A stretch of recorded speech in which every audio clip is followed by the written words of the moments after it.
Sam Giancana was the most flamboyant gangster of them all, when organized crime was at its most extravagant. I'd say he was far more powerful than Al Capone, and he was a giant. He had a beautiful showbiz girlfriend. He was pals with Frank Sinatra. Sam Giancana didn't like to keep a low profile. He liked the big life. He liked to be seen with the stars. He was worth millions and had the power of life or death. He killed a lot of people, had a lot of people killed. One cold stare from you and it could cause you to become very concerned. If you crossed him, you were in deep trouble. But in helping elect a clean young president and assisting in the CIA's murkiest operations, his career sees the mafia and politics mix into a deadly cocktail. The pursuit of Sam Giancana is the ultimate story of the state versus the mob. And the final chapter is one of the most notorious mafia hits of all.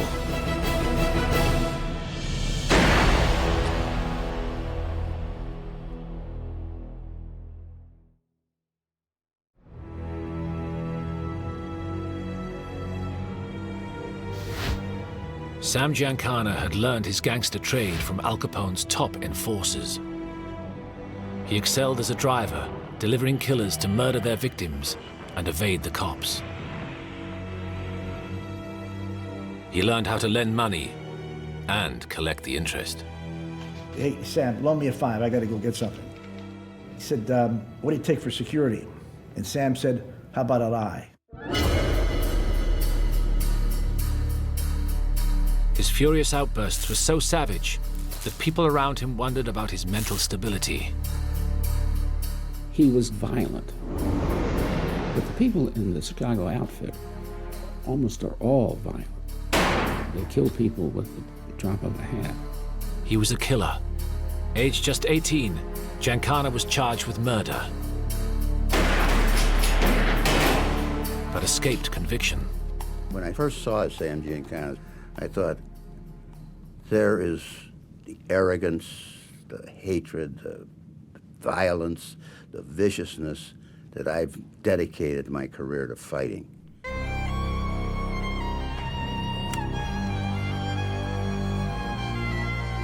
For the mob, Giancana's greatest strength was not his violent nature, but his gift for making money. It was Giancana who struck fear into the electricians' union so that every slot machine in Chicago paid the mob. It was Giancana who muscled the black gambling kings out of Chicago with threats and murder.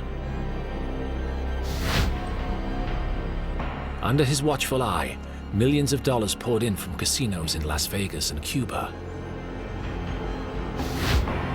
And by 1957, aged 49, Sam Mooney Giancana was boss of the Chicago outfit. Sam Giancana was the most powerful criminal chief in the history of the United States. He had his tentacles into the police, to the courts, to the business world around Chicago.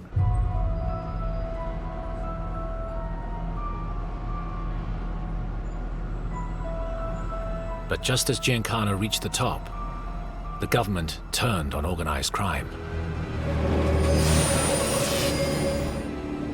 An eager young lawyer began fighting to see him and his kind fall. Robert Kennedy.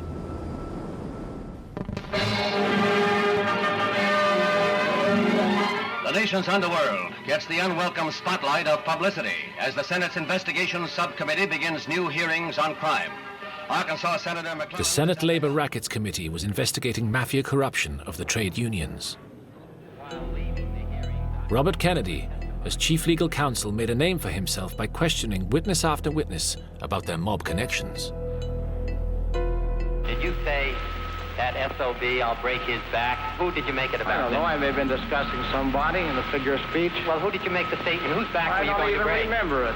Well, whose back were you going to break, Mr. Hoffa? Figure of his speech, I don't even know who I was talking about, and I don't know what you're talking about. I mean, it was real-life drama, and it was exciting to watch. On the 9th of June, 1959, The witness was Sam Giancana. You tell us whether if you have opposition from anybody that you dispose of them by having them stuffed in a trunk. Is that what you do, Mr. Giancana? Would you tell us... Giancana refused to answer Kennedy's questions by taking what is known in America as the Fifth Amendment. When you take the Fifth, you say essentially, I respectfully decline to answer on the grounds that my answer might tend to incriminate me, and nobody can touch you for it. Sam Giancana asserted his Fifth Amendment rights over 30 times. Declined to answer because I honestly believe my answer might tend to incriminate me. Chief Counsel Robert Kennedy seemed frustrated and goaded the gangster. Will you tell us anything about any of your operations, or you just giggle every time I ask you a question? Declined to answer because I honestly believe my answer might tend to incriminate me. I thought only little girls giggled, Mr. Giancana. Bobby Kennedy's theatrics were perhaps intended to light Giancana's famously short fuse. I think he was hoping that Giancana would explode. But, you know, I never thought he really gave a damn. Round one in this long, bitter feud went to Sam Giancana. Kennedy could get nothing on him.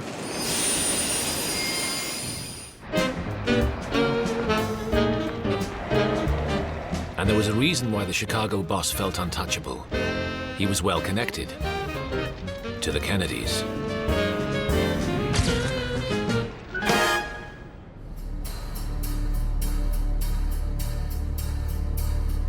Robert Kennedy's big brother, Senator John F. Kennedy, had set his sights on the White House.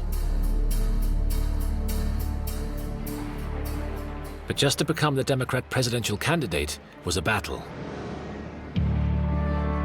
A Boston Irish Catholic couldn't get elected to anything in staunchly Protestant states of 60s America like Wisconsin and West Virginia. The wealthy Kennedy clan would have to buy support in these key primary elections, so they reached out to an influential family friend for help. Frank Sinatra. Sinatra was a friend of the Kennedy family, and Jack Kennedy in particular. Frank, in his turn, had a friend and business partner who knew all about getting his way in politics. Sam Giancana. I have every reason to believe that there was mob money in the West Virginia election. The person who handled the money was Frank Sinatra.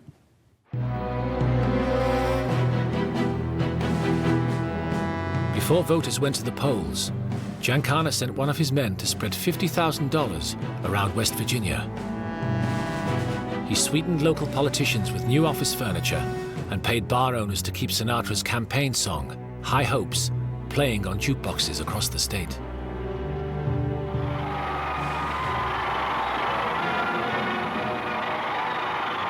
Giancana's efforts seemed to help get the Kennedys over the first hurdle. John F. Kennedy became the Democrat candidate to run for president. But an even bigger challenge lay ahead.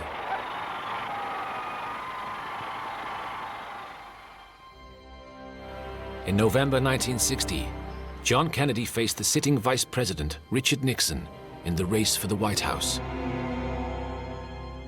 The election was too close to call. Pundits were saying that whoever won the state of Illinois would win the presidency.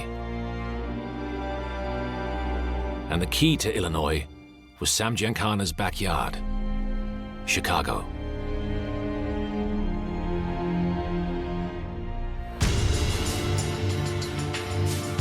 Giancana's Chicago outfit knew all about how to swing votes in their city.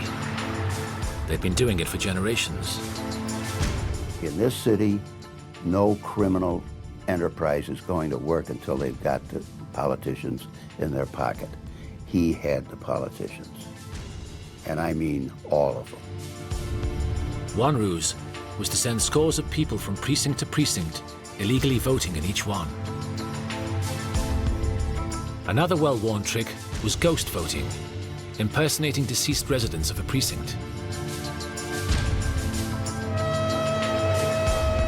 Mob-controlled unions were prevailed upon to vote Kennedy to a man. There were even claims that Giancana's hoods intimidated voters at the polling stations. Listening to the radio, listening to the returns coming in, it was obvious that there was a theft underway. Not since 1916 had the presidential election result been so close.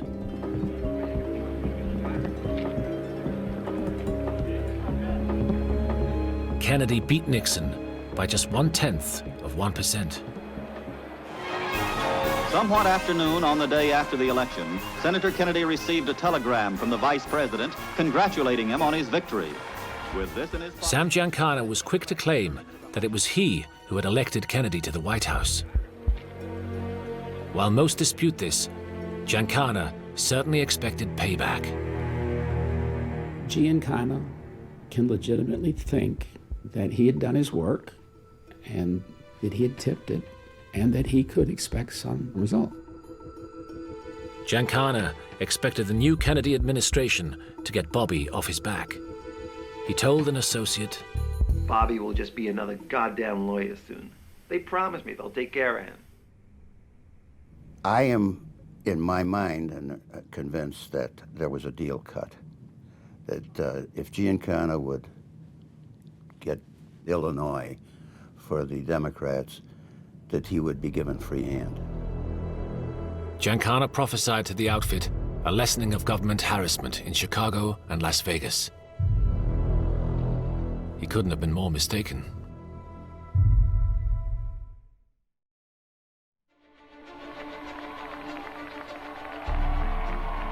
New President John F. Kennedy appointed his brother, Bobby, to the government post of Attorney General.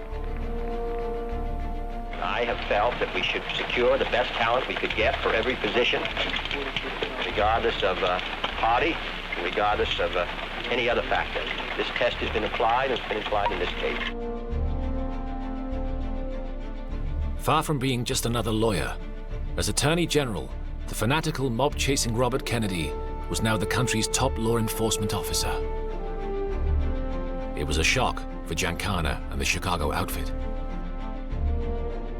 The last thing they thought was they would get Robert Kennedy as the Attorney General. Anybody but Robert Kennedy. That was a surprise. Bobby Kennedy, now in charge of the Department of Justice and the FBI, declared war on the Mafia. I think that in the field of organized crime, I think it's a very serious situation that's facing the country at the present time. I think a lot of steps can be taken in order to deal with the problem. I think it's gotten much more serious over the period of the last 10 years. Giancana cursed at the sight of the Attorney General and fumed at the very mention of the Kennedy name. To him, Bobby Kennedy's war on organized crime was a betrayal.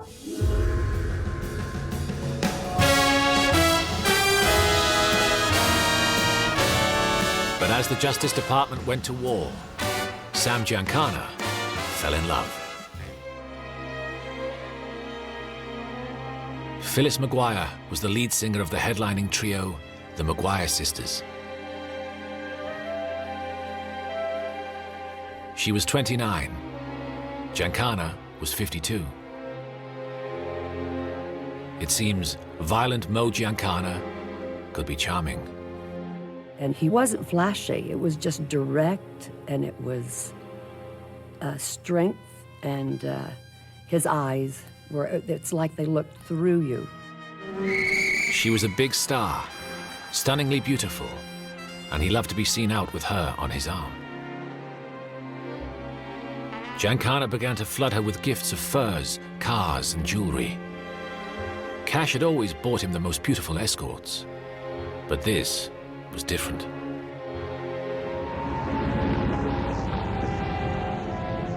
He began to neglect business in Chicago, to follow Phyllis to performances all over the US. He even accompanied her on a 2-week European tour. The tough mob boss had a chink in his armor, a weak spot the government would later use to help bring him down.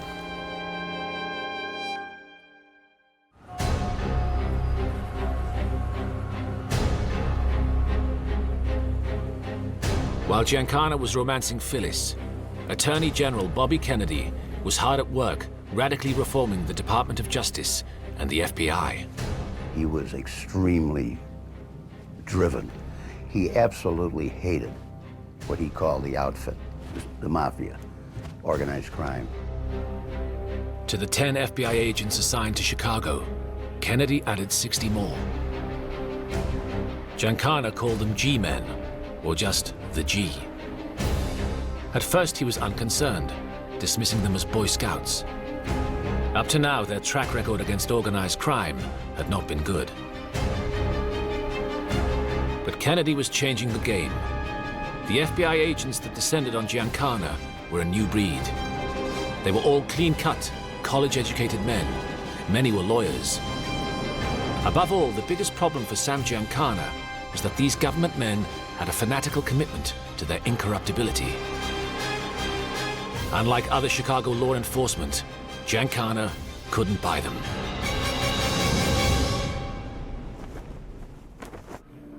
Robert Kennedy was also increasing the number of lawyers in the Justice Department's Organized Crime and Racketeering section from 17 to 63. He rebuilt the whole operation. You can think of the Department of Justice as a aircraft carrier, and you can't turn an aircraft carrier on a dime. They don't have brakes. You can slow it down and steer it. He turned it on a dime and took it in a different direction. The Attorney General funded his new crack team of investigators well. His goal was to get all government agencies working together as never before, to break the grip of organized crime.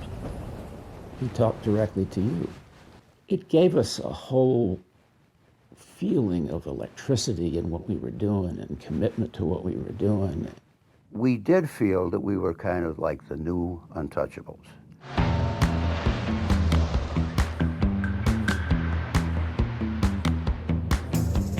Giancana was now closely watched by the new FBI agents in Chicago. The view is fine and the kids are still in school.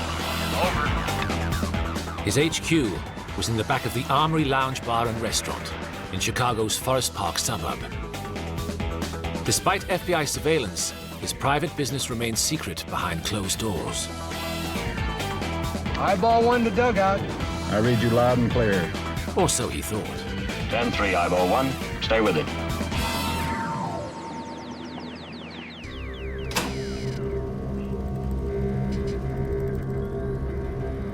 The G-men had a new weapon that would turn Giancana's world upside down. Electronic surveillance.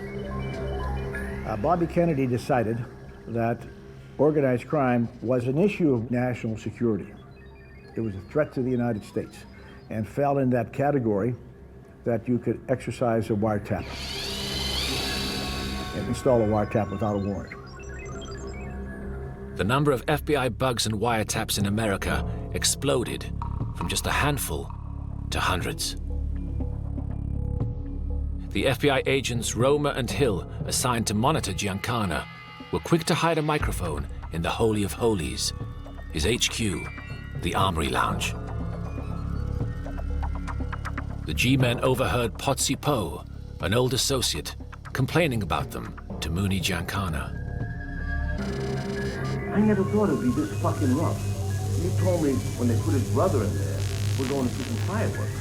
But I never knew it would be like this. This is murder. Concentrate on a certain individual. You mean the outfit? Yeah. The agents heard exactly how Giancana ran the outfit.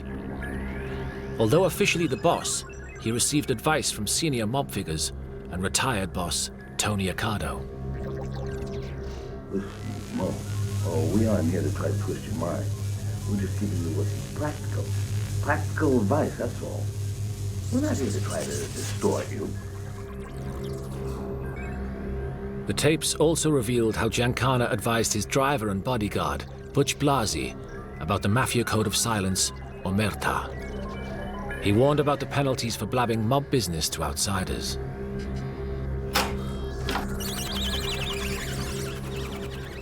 There was a stuffed fish over the bar, and he points up to the stuffed fish.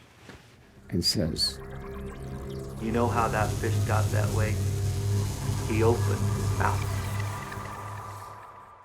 and of course he's saying this into a bug himself, but he's telling Butch Blasey to don't talk about all that kind of stuff.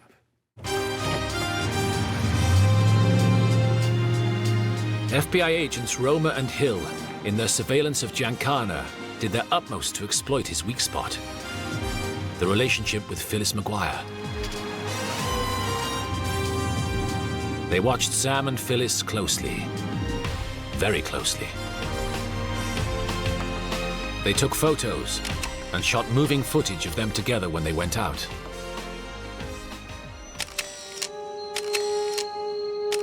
With wiretaps and bugs, they also listened when they stayed in, even recording their conversation in their bedrooms. Whether in Las Vegas, or Maryland, Pittsburgh, or Atlantic City.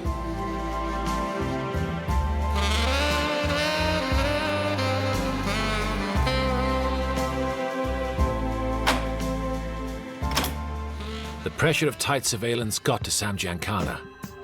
His acid anger was fired at the G-men whenever he saw them.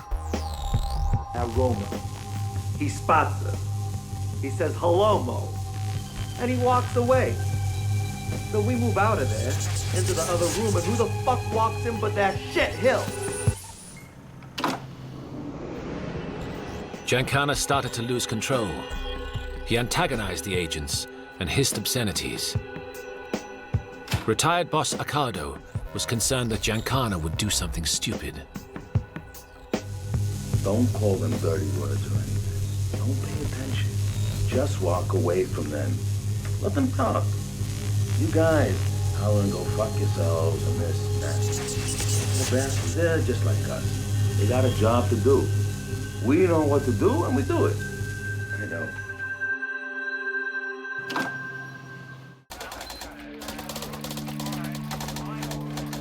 Bobby Kennedy was tightening the noose.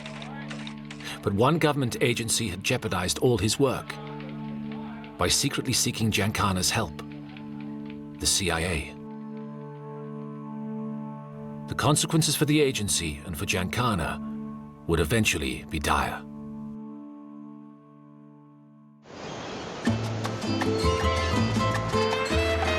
Giancana and many other gangsters had once had vast, lucrative business interests on the island of Cuba, just a short hop from Miami. In exotic and poverty-stricken Cuba, white tourists with green dollars could live like royalty and lose money in the comfort of the mob-owned casino hotels. Cuba was a gold mine for the mob. There's a lot of money made down there in the casinos and the joints, and Castro took it away completely.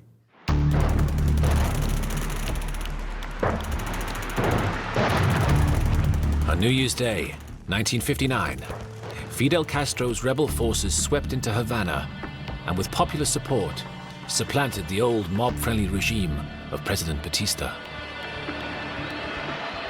Castro swiftly nationalized land and American businesses. He cost the mob and the U.S. government untold millions of dollars. The mob, they were running Cuba. They were running amok down there under Batista. And when Castro came in, he threw them all out. So they were not happy with him. If they could get rid of Castro, they could move back in. It wasn't just the mob who wanted Castro gone. The CIA saw Castro as a dangerous communist on America's doorstep, and they wanted him swept away. So who would you go to? You go to mob guys who had good connections in Cuba. They'd operated there for years and are pretty good at killing people. On the basis that my enemy's enemy is my friend, the CIA met Giancana and associates to try to arrange a gangland hit on Cuba's president, Fidel Castro. They're certainly naive about the organized crime. They're not a hit squad. You can't buy them to kill people. They thought they could.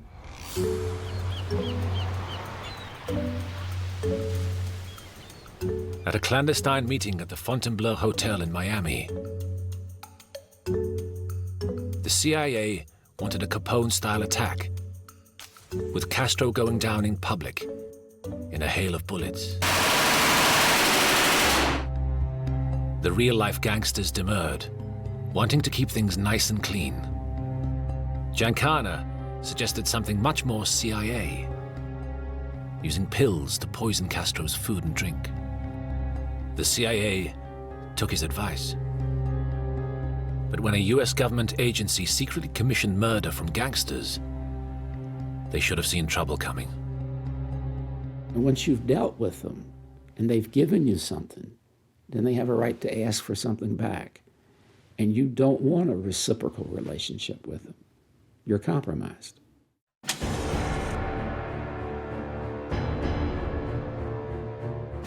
Master manipulator Giancana soon turned the situation to his advantage. First, he's working for the CIA, and then somehow, they find themselves working for him.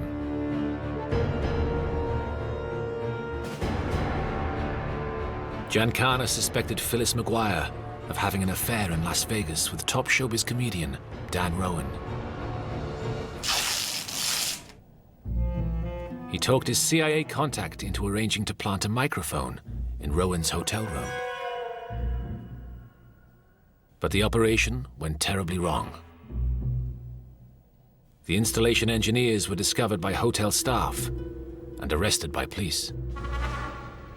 The CIA feared the mob connection and Castro assassination plot would get out. The agency did not want that plotting to come public, and they were afraid to death of any public examination of Giancana.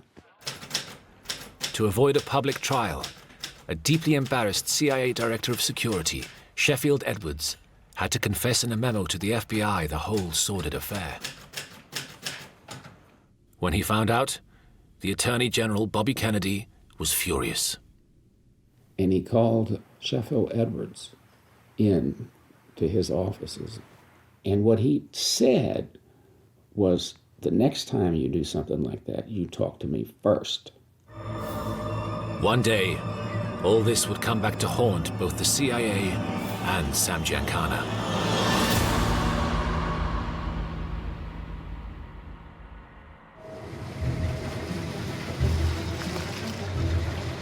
FBI agents Roma and Rutland, watching and being verbally abused by Giancana in Chicago, now put even more pressure on the beleaguered outfit boss. Determined to drive him over the edge, the agents implemented what they called lockstep surveillance. Every day, round the clock, they were with him, following in cars. When he got out, they got out. When he walked, they walked within feet of him.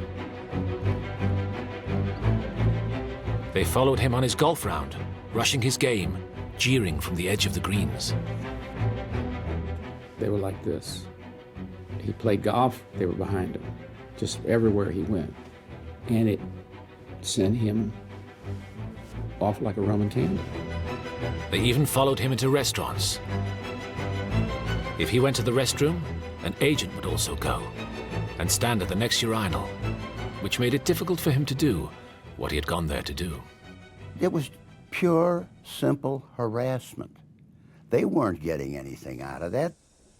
Roma and Rutland were right about one thing. It drove Giancana mad.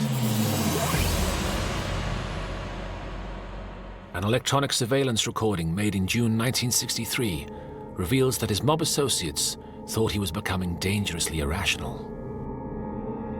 That fucking Giancana. Wait till you hear what he's done now. He's not making good decisions. What happened? Charlie McCarthy told Roma that Mo told him to tell Kennedy to talk to him through Sinatra. For Christ's sake, that's a cardinal rule. You don't give up a legit guy. He tells Roma that Sinatra's our guy to Kennedy? More or less. I'm so fucking mad I could jump out your window. We gotta do something about this. The G is driving this man goofy.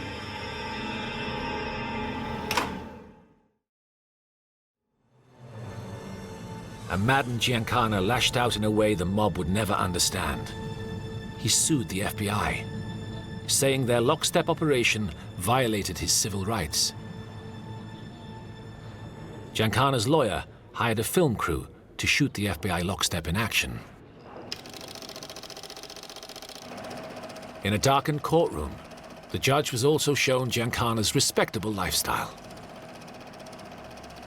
Playing a round of golf, going to church, and visiting his father's grave. An injunction against lockstep surveillance was granted. The FBI agents would have to keep their distance. Sam Giancana had, for the moment, beaten the FBI.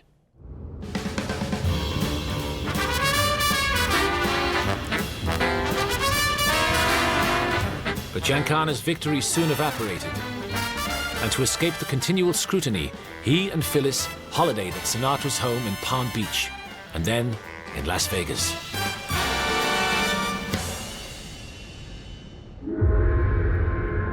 Meanwhile, the FBI was recording some disturbing mobster conversations. Kennedy, a guy should take a knife and stab and kill that fucker. I mean it. This is true. Honest to God. Right in the White House. Somebody's got to get rid of that fucker. The Kennedys' war against organized crime was fueling a dark mood among gangsters all over the United States. They should kill the whole family. My mother and father, too.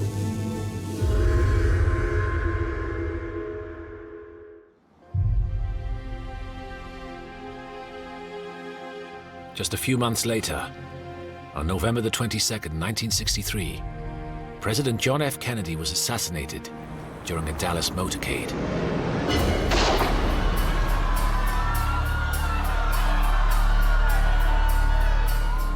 The killing spawned a rash of conspiracy theories about who might be responsible. There was always a strong rumor that the mob had something to do with the assassination of John Kennedy.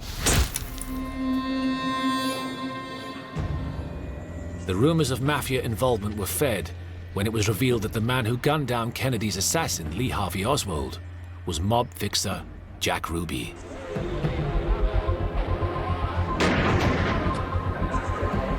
It didn't go unnoticed that Sam Giancana had sought Ruby's help from time to time.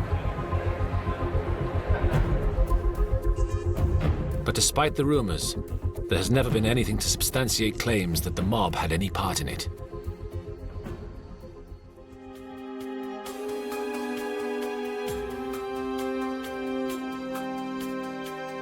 President Kennedy's death did, however, give the mob what it wanted: the immobilization of his gang-busting brother. I think he was simply crushed and shocked by it. An FBI informant heard Giancana's reaction. What he said was chilling. Attorney General Robert Kennedy will not have the power that he did. Within a year, the new president appointed a different attorney general, and Robert Kennedy was gone.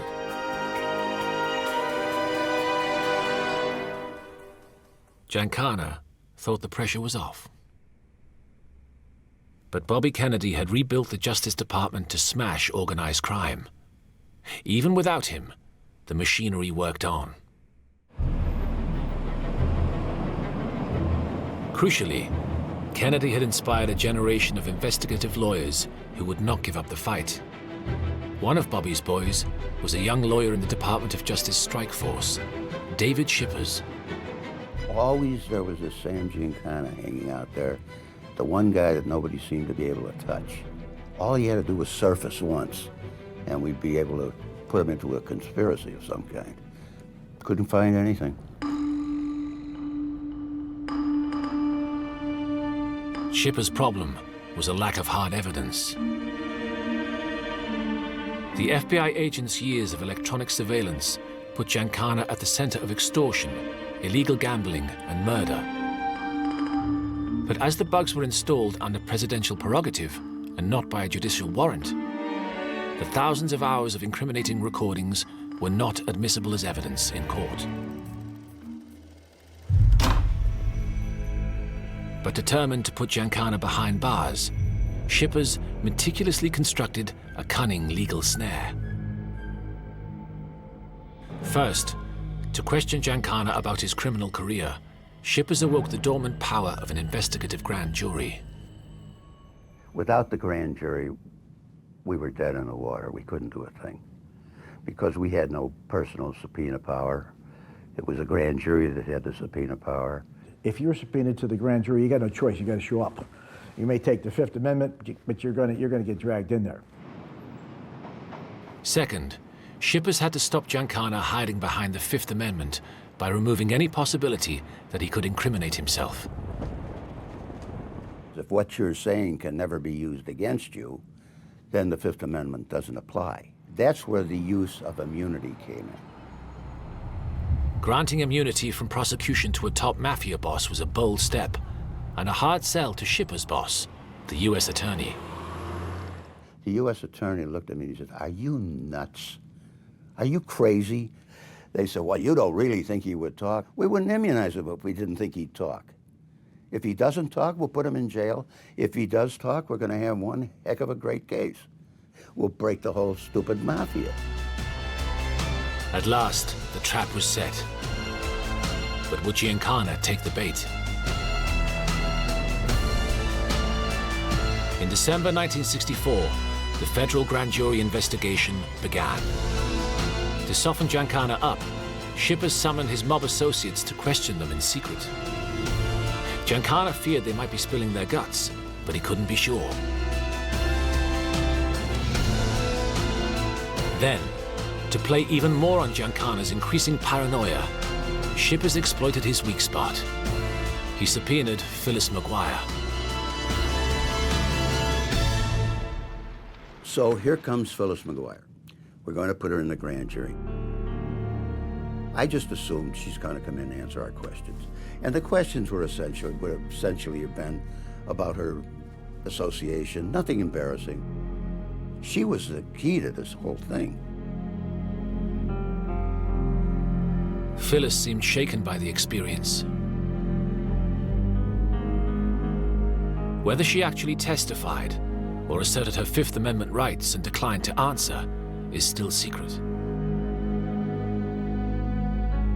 But the thought that Phyllis had told them anything sent the paranoid Giancana crazy. You know, he said over the weekend that he was pretty angry with you. Have you talked to him about it? No comment. Well, the word came back to us that Sam Giancana was ready to kill himself. Is this an indication, do you think, that your relationship is all over? No comment. Because he thought, if she talked, I'm in trouble.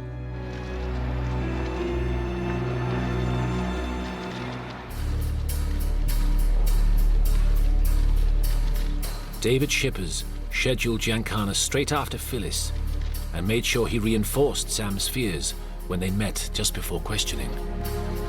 I had a transcript of another individual's testimony in some case.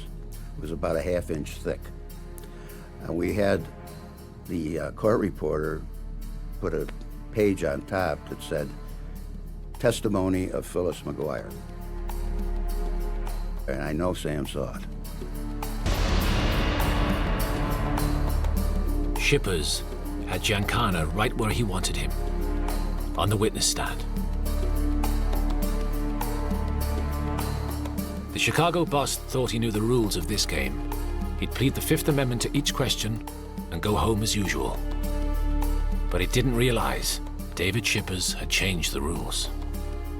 I remember the judge saying to him, "Mr. Giancana, if you received a traffic ticket on the way in here today, nobody can touch you. You are immune from any prosecution for any crime as of this moment." Immunity effectively stripped Giancana of Fifth Amendment protection. And then it really hit him when the judge told him he was immune and he had to talk. He was ordered to testify. Then it hit him. The single-minded purpose of David Shippers seemed to remind Giancana of an old adversary. He turned to me and he said, "You're one of Bobby's boys, aren't you?" And I said, "Yes, sir, I am." Giancana had no choice. If he talked and lied, he was certain to perjure himself. If he talked and told the truth, the mob would kill him.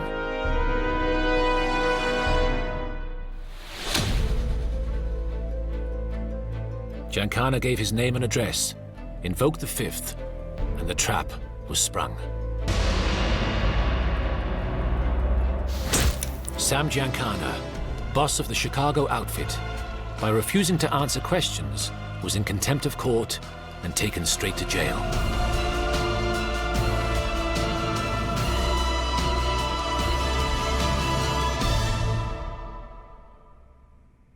Sam Giancana was totally awed. He was rattled. He couldn't understand how this could happen. The judge commented that Giancana had the key to his own cell. He would be released when he decided to answer the grand jury's questions.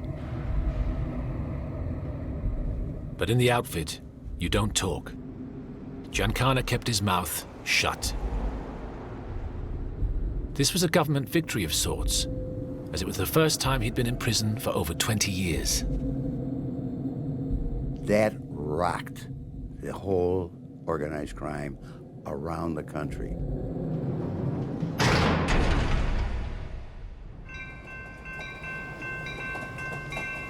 But was it such a great victory? Giancana could only be held in jail until the grand jury folded a year later. On the night Giancana was released, in May 1966, there was a party at his home in Oak Park, but senior mobsters found nothing to celebrate. The outfit old guard decided Mo Giancana's high profile and volatile temper was bad for business. They gave the FBI a belated victory by stripping Sam Giancana of his rank as boss and throwing him out of Chicago for good.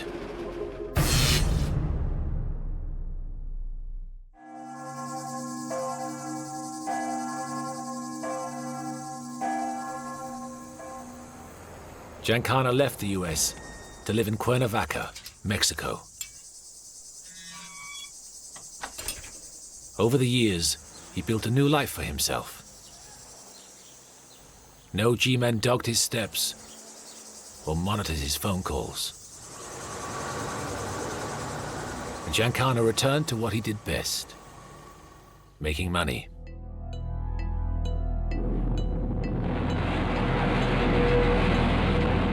In the mid-60s, as NASA prepared to put a man on the moon, Giancana was launching a gambling operation on cruise ships in the Caribbean.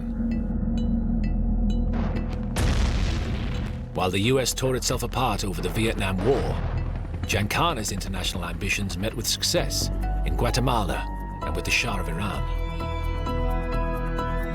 In 1968, his old adversary, Robert Kennedy, ran for president. But on the campaign trail, he was gunned down and killed. And although the 70s saw an aging Giancana undergo abdominal surgery, he enjoyed a quiet, wealthy life. Then, suddenly, a dark episode from his past cast a chill shadow over Sam Giancana, his connection to the CIA.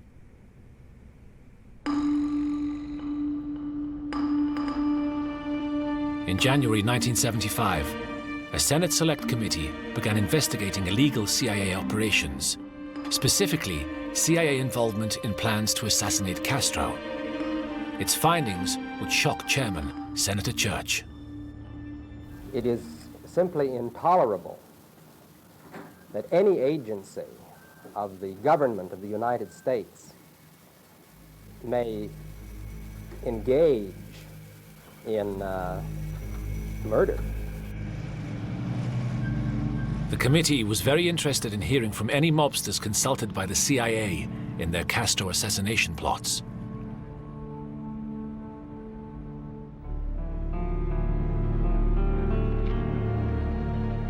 Although lying low in Mexico, Giancana had been snatched from his hideaway and suddenly found himself deported back into the United States. The press were waiting. Giancana, why did you have to leave Mexico, sir? Why? I don't know. Mr. Giancana, what are your future plans? The future plans of one-time boss Giancana were to re-establish his cut of Chicago outfit operations. Once he arrived in Chicago, he announced to the entire organization that he was back and he was the man. But a new generation ran the Chicago outfit. They had no room for the aging Giancana. By that time, a lot of his rivals were in the penitentiary or dead because of what we'd been doing to them. Knocked out of action in Chicago, Giancana received a subpoena that ordered him to appear before the Senate committee without fail in Washington, D.C. on June the 24th, 1975. But Sam Giancana never made it.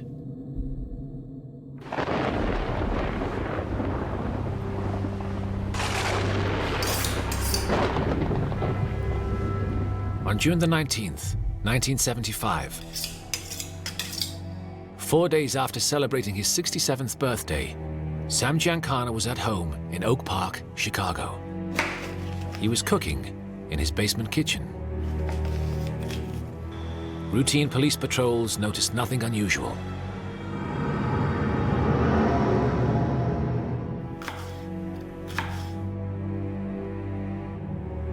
Health problems meant he could not eat spicy foods. So it seems the sausage and peppers was a late-night snack for a friend.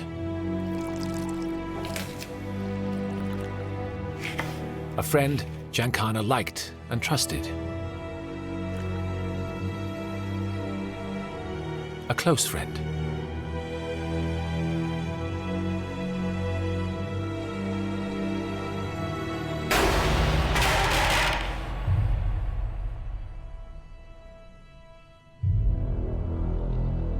But the Mafia hadn't quite finished with Sam Giancana.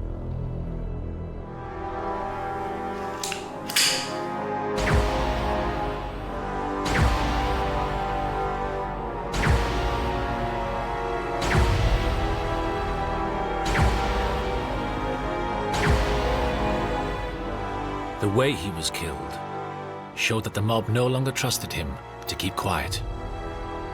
He was shot in the mouth, so that you might draw the conclusion that somebody was leaving a message. Don't talk. It was somewhat interesting that somebody that powerful was killed, so there had to be a major decision among the powers that be in the mob. Sam Giancana's extraordinary career had lasted over 50 years, spanning the heyday of organized crime in America. In the years after Giancana, show business stars began to shun any mob connection. The glamorous image of gangsters became tarnished. People realized they were just killers. Never again would a mafia boss be so closely associated with the bright stars of show business or the dark underbelly of politics. The FBI and the Justice Department had struck the first serious blows aimed at breaking the Mafia.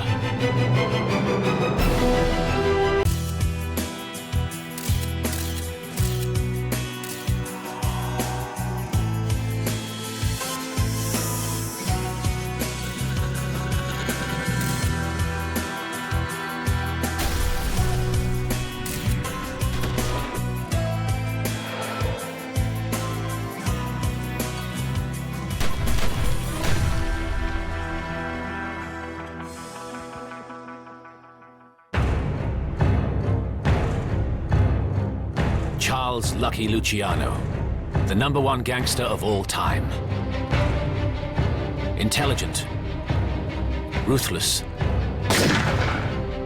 and a visionary. Luciano transformed the Mafia from warring street gangs into a highly sophisticated empire. Under Luciano, the Mafia grew to be bigger than General Motors. And by the time he'd finished, the mob was raking in $40 billion a year. Lucky Luciano is a quintessential American. Using his cunning and his intelligence, rises to a position of fantastic power and wealth. This is the story of the man who put the organized into organized crime. One man changed the whole texture and landscape of crime in America. There's no question that Luciano invented the modern mafia. But where were the law enforcers? Why was nobody able to stop him?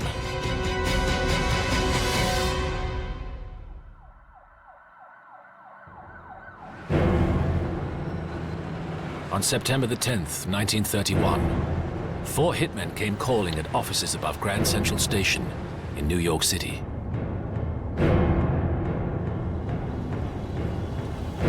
Their target, New York's top mafia boss, Salvatore Maranzano.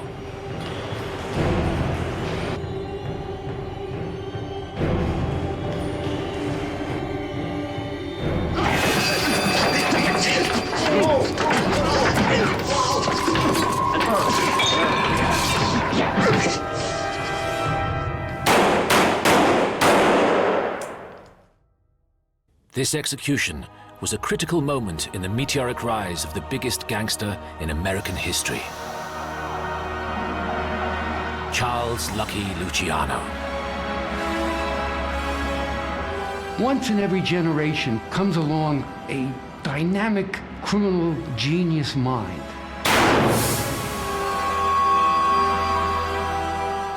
And the mafia in America was blessed that they had Lucky Luciano.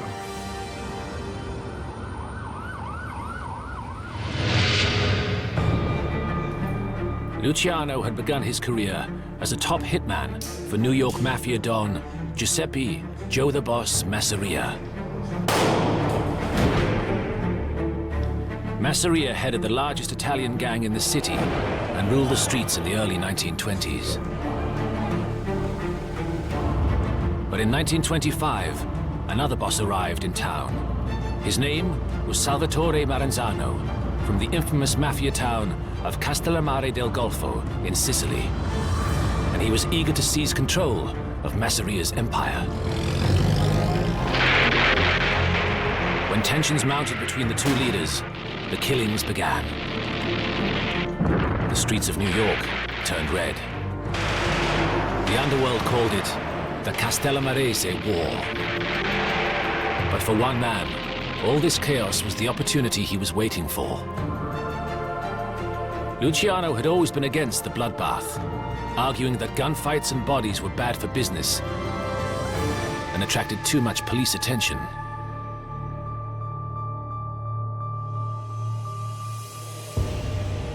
Luciano also despised the old ways of his warring boss, Masseria. Luciano wanted to build bridges with Jewish and Irish gangsters. He believed their networks were essential to the success of the Mafia's international businesses. But Masseria was fiercely opposed to any non-Italian partnerships. People like Masseria hardly spoke English. They couldn't communicate. It was a different generation. And Lucky understood this and they didn't.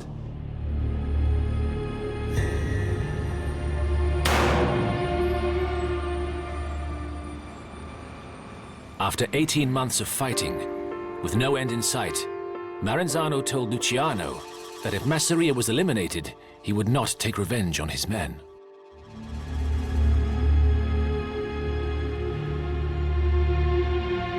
Luciano shared Maranzano's vision and made him an offer. He would kill his boss, Masseria, if he could take over his gang and become an equal power with Maranzano. Maranzano accepted the deal.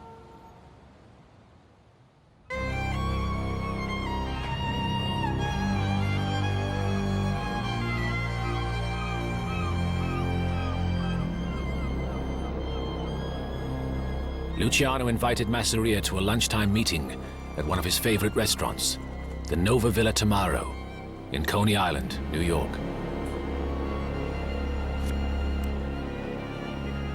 While they played cards, Luciano's hitmen waited outside for his signal.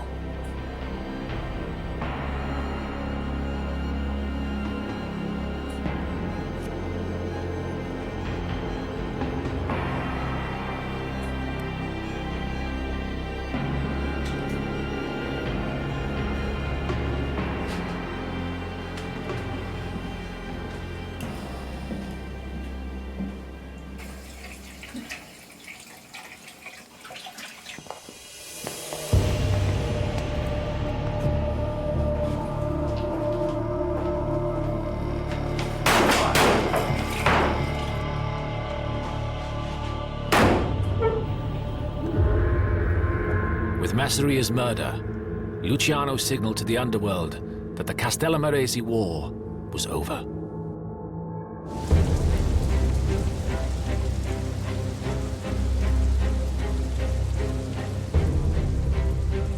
Maranzano then called hundreds of gang members from across the country to a meeting in the Bronx to announce his victory. Now it's going to be different, he told them, and spelled out his grand plan. The gangs of New York would be organized into 5 families to control the boroughs of the Bronx, Brooklyn, Manhattan, Queens, and Staten Island. Each family would be headed by a boss with an underboss, and under them would be lieutenants and soldiers. And above them all would be Maranzano himself. And if anyone disagreed, they would be killed. I'm going to be capo di tutti capi, the boss of all bosses. This meant that he would be the leader of all the New York Mafia operations.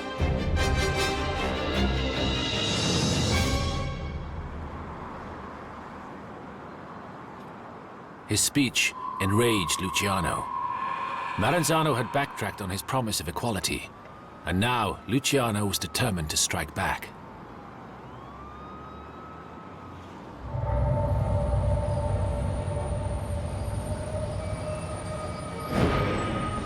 Maranzano realized Luciano was a potential threat to his total dominance of the American Mafia.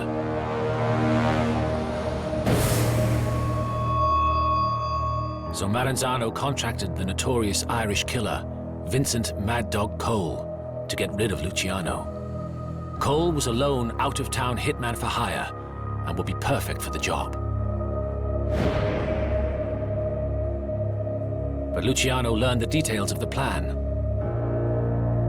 Maranzano would call him into his office for a business meeting, and Mad Dog Cole would be waiting there to kill him.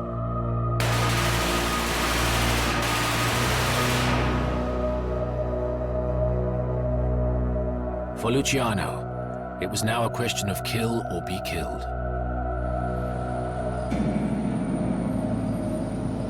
The problem was how to kill Maranzano. He was extremely well protected, never without bodyguards, and always traveled in a bulletproof car.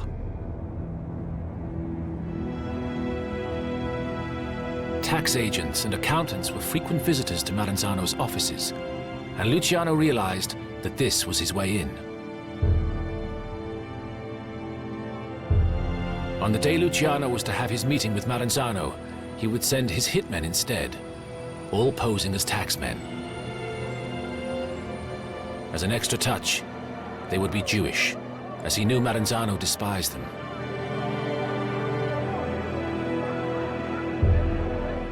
Luciano then contacted his childhood friend, Meyer Lansky, to arrange the hit. It is said that Lansky then rented a remote house in the Bronx for the 4 killers to prepare for the hit. They were forbidden to leave the house and were provided with all the provisions they required, including women. And through the summer months of 1931, Lansky taught them how to talk, walk, and act like taxmen.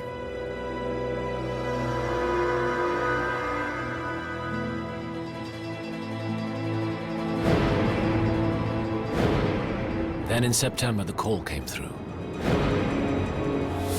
Maranzano told Luciano to come to his office to discuss urgent business.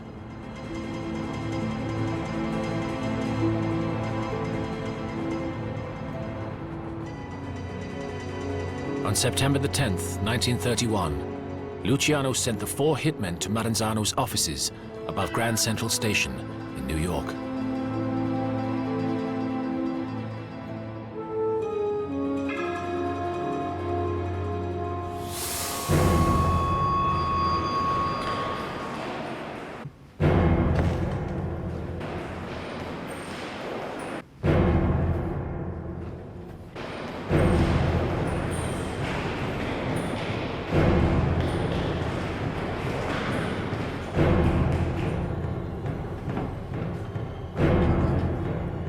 gangsters entered his office and drew their knives, a weapon chosen to kill their victim in silence.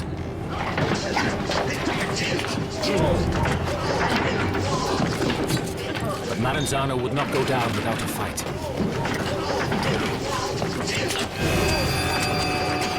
He took multiple stab wounds to his body,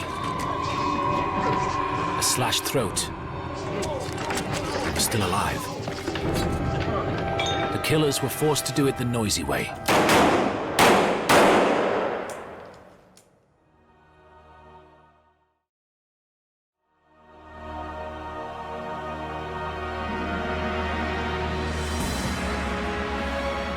With the death of Maranzano, Luciano's time had come. At last, Luciano would realize his vision to reach out across America and organize organized crime. One of the first people he turned to was someone he'd known since they were both street kids.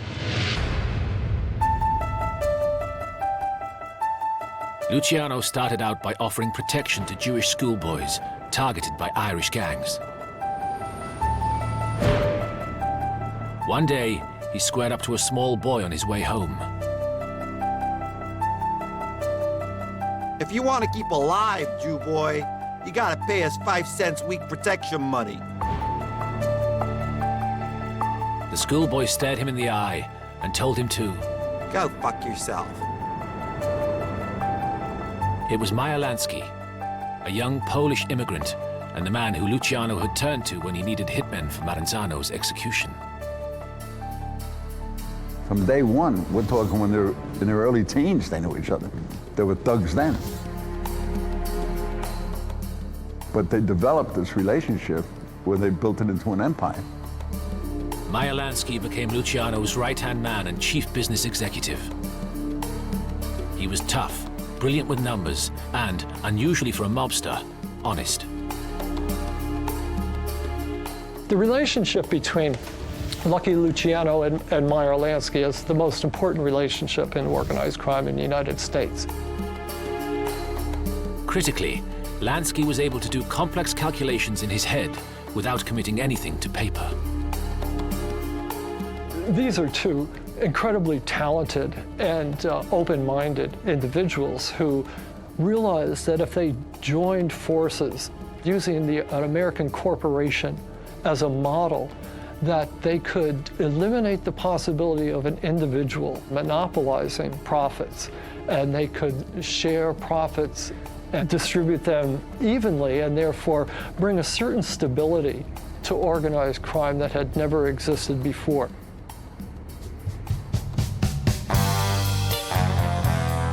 And there was another Jewish gangster to get Luciano to think big. Arnold Rothstein. Known along Broadway as the Brain, the Big Bankroll, and the Fixer, Rothstein was a fabulously rich New York businessman. There were things that Rothstein was doing that nobody else was doing, and Luciano saw the possibilities. Rothstein could bring off rackets that no one else could dream of. Arnold Rothstein was famous as the man who fixed the 1919 World Series. This is a prime example of racketeering. You take a normal activity like a baseball game, you corrupt the players, therefore you can bet on a winning thing. Rothstein tutored him there about how real money could be made, not just in low-level predatory street crime, that there were bigger things, you could fix things. And sure enough, bigger things were about to come along for Luciano.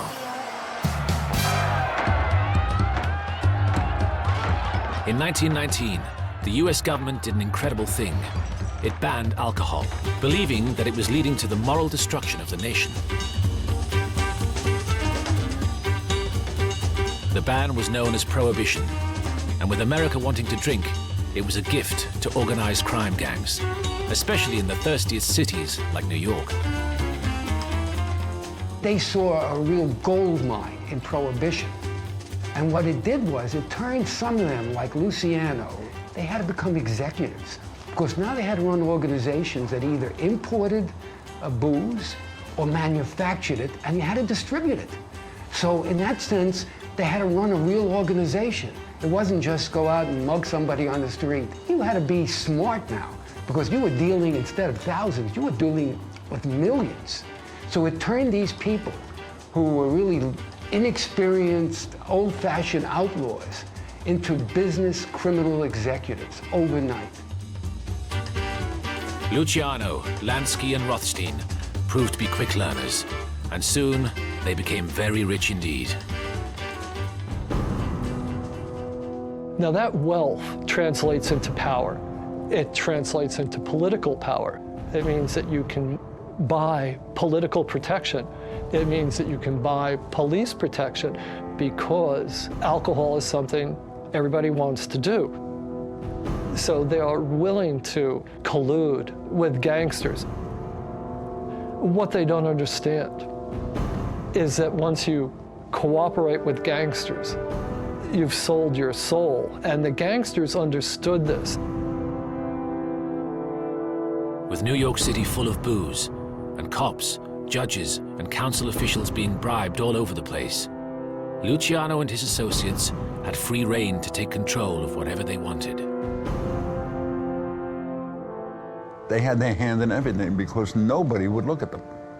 Nobody would even consider investigating them. Not the least of which was J. Edgar Hoover. There is nothing mysterious about the manner in which the Federal Bureau of Investigation works. A special agent must be a good marksman and have the courage to shoot it out with the most venomous of public enemies. Director Hoover supervising field practice. And J. Edgar Hoover was the boss of the FBI, and he was eager to make a name for himself.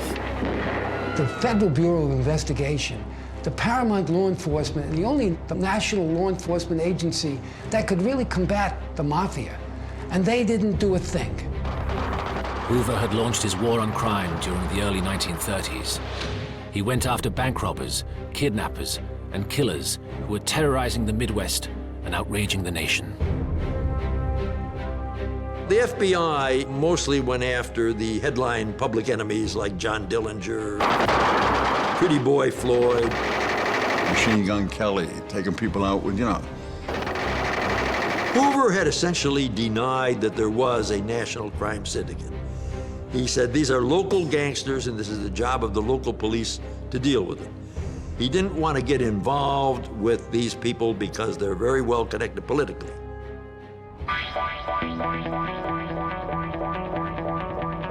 Realizing nobody was going to come after him, Luciano was able to expand his vision and develop new ways for the Mafia to grow.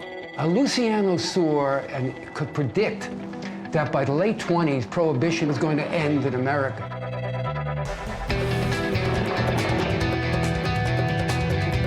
And if the Mafia was going to be successful, Luciano had to prevent inter-mob wars from ever breaking out again. It was terrible for business, and it also threw a spotlight on him. That's why I say he was something like a Bill Gates or a Warren Buffett, and he had to get a different business model.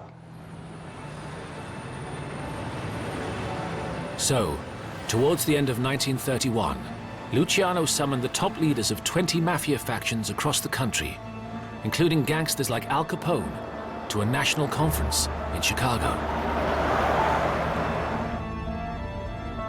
Luciano then did an extraordinary thing. He proposed an entirely new business structure for organized crime. He laid out the rules. Here's how we're going to operate. This whole concept that had never existed before, he created a whole new texture, a whole new way of how criminals could operate in America, organized criminals.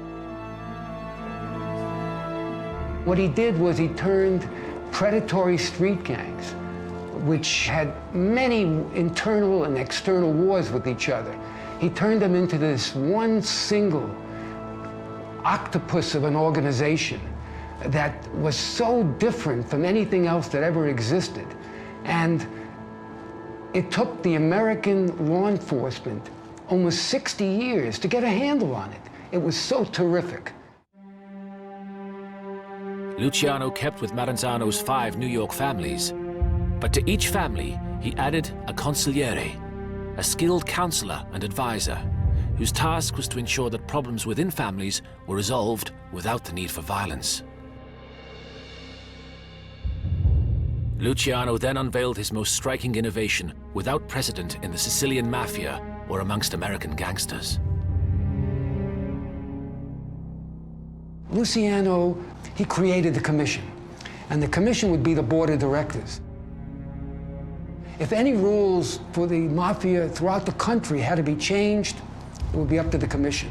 And if there were any territorial disputes or disputes over rackets, the commission would take care of it.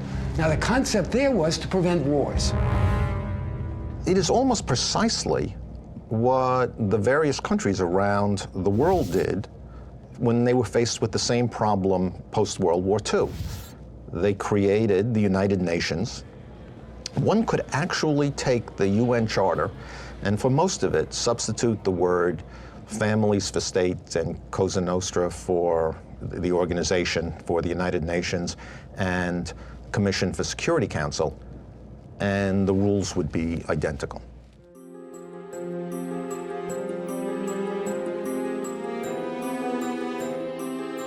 As proof of his good intentions, Luciano introduced one other startling change. He would be just one amongst equals. There would be no boss of all bosses. Instead, Luciano introduced a more democratic form of leadership. The commission would consist of a board of 7 family directors, 5 in New York and 1 each in both Chicago and Buffalo. Each would have a single vote with all the decisions determined by the majority. This would ensure all the leaders of the most powerful families had an equal say. He was this incredible, dynamic genius who saw how the landscape and how the tapestry of the mafia had to be organized. Here is somebody who comes along in 1931 and envisions that if the mafia was going to prevail and succeed, it had to be a mirror image of American capitalism. Luciano had come up with a business structure. It would last for the next 50 years. And because it worked so perfectly, everything was now up for grabs.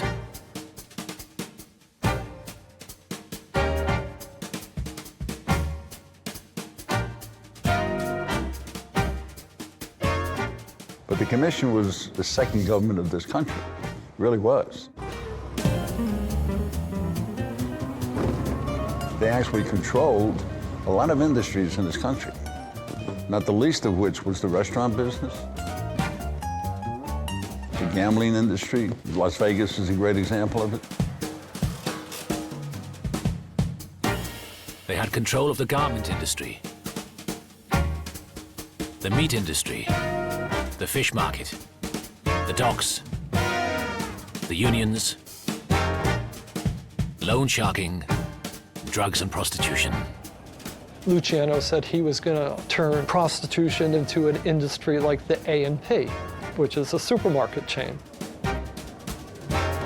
They were all powerful. And they were making billions of dollars a year.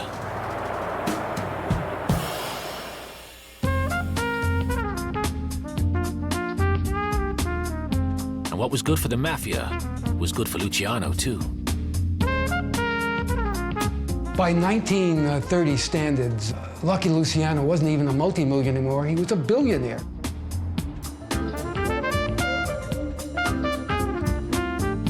Luciano took a suite in one of the most luxurious hotels in the world, the Waldorf Astoria, and checked in under the name of Charles Ross to protect himself from rival gangsters. The kind of money he was reaping in millions every week, and he suddenly became a really sharp dresser. Had ladies on his arms all the time, had a private plane. He flew around to racetracks all over the country. Luciano was also a bachelor and party animal. He rose late, wore handmade suits and shoes from England, and danced the nights away with chorus girls and nightclub singers. And he operated in this kind of almost open fashion as this suave, debonair type who could roam around New York, nightclubs, he had pieces of everything. Luciano wined and dined with politicians and rubbed shoulders with stars like Frank Sinatra and the actor of many classic gangster films, George Raft.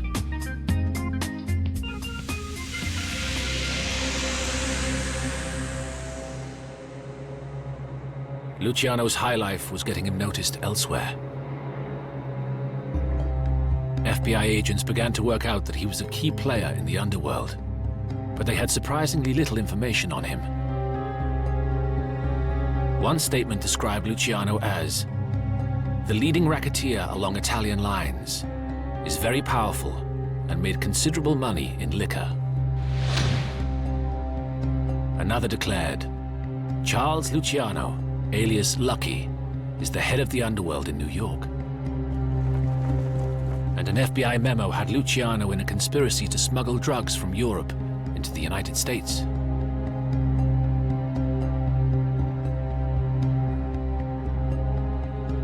They also had in their hands local police records, which showed Luciano had been arrested 35 times for offenses ranging from traffic violations to assault and robbery with a gun. But despite this evidence, the FBI still decided to ignore him.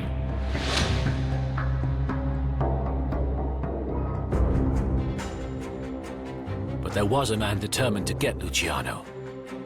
His name was Thomas E. Dewey. We have made a real start on cleaning the gangsters out of New York.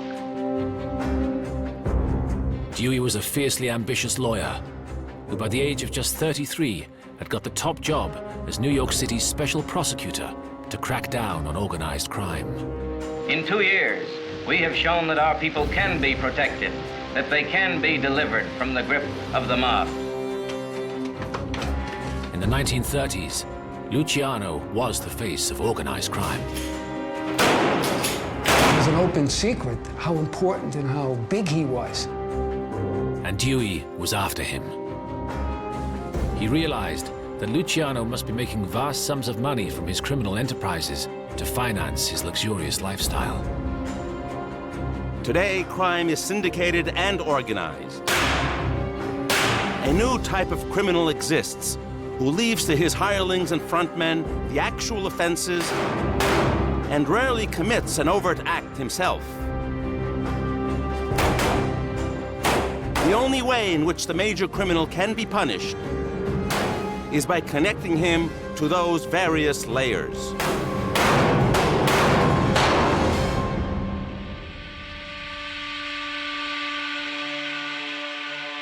But Dewey had a tough time finding anything he could pin on him. Luciano was careful with every step he took. He was wary of wiretaps, cautious with his telephone conversations, and like his close friend, Meyer Lansky, kept no records on paper. All the incriminating details were in his head.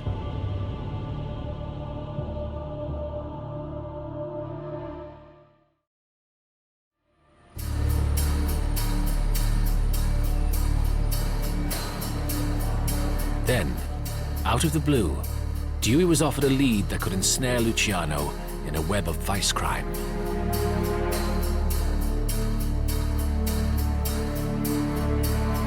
A series of police wiretaps in local brothels uncovered clues that an organization called the Combine controlled around 300 establishments in Manhattan and Brooklyn.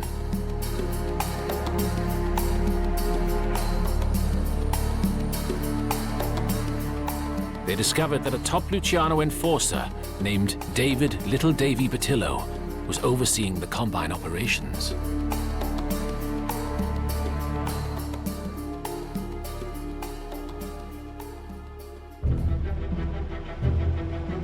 In January 1936, Dewey's investigators raided 80 brothels in the New York City area and arrested over 100 prostitutes and madams.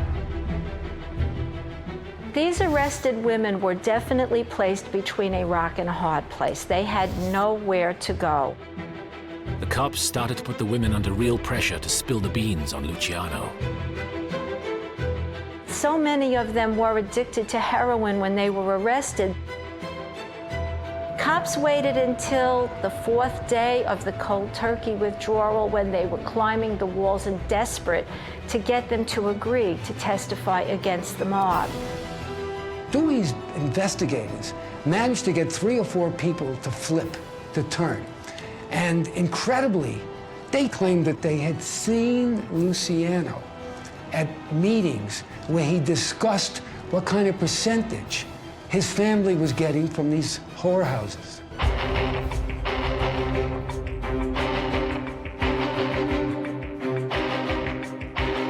Even before the trial had commenced, the newspapers had Luciano convicted. The New York Daily News headlined him the droopy-eyed Tsar of the oldest profession.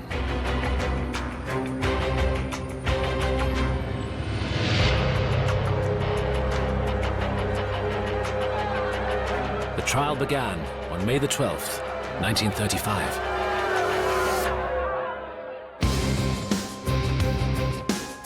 Dewey reigned forth in his opening statement.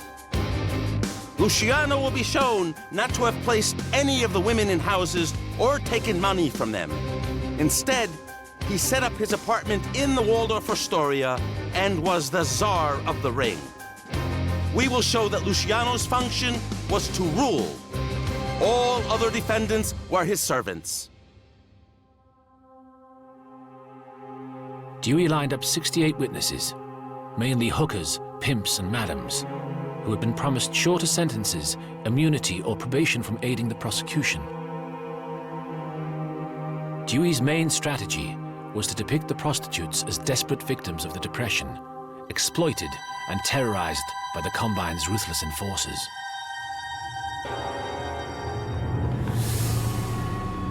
The madam who was hit over the head with the lead stick, for example, went on the witness stand to testify that there was blood all over the place when she was attacked by the very men who were sitting there in the defendant's area. One of the key witnesses was the notorious Madam Cokie Flo. Cokie Flo's testimony was typical of the testimony that all of the women gave on the witness stand. It was hearsay. She heard Luciano was going to bring everybody together like a chain of supermarkets. She heard this and she heard that. The idea that he would discuss in the presence of prostitutes, even a madam, the kind of mundane business stuff just didn't work. It looked like a fix. They got these witnesses to really exaggerate or to invent testimony. At this stage in the trial, with doubt being cast over the evidence, everything seemed to be going in Luciano's favor. But then, Luciano made a big mistake. Against his lawyer's advice, he insisted on taking to the witness stand to deny all charges. Dewey's demeanor while interviewing Lucky Luciano, while Luciano was under oath on the witness stand, was very brilliant. He got him to show his underworld side, the side that wasn't very funny to most people, wasn't very suave or sophisticated to others. For 4 hours, Dewey pummeled him with questions about his life, his previous convictions, his taxes, his association with other gangsters, and proved that he was lying in answer after answer. He was really lacerated by Dewey's question. I am asking you, do you tell the truth when you are under oath? I'm telling the truth now. You don't want to answer that question, do you? I didn't say I told the truth all the time, but now I'm telling the truth. Dewey's onslaught had now reduced Luciano to a perspiring, squirming wreck.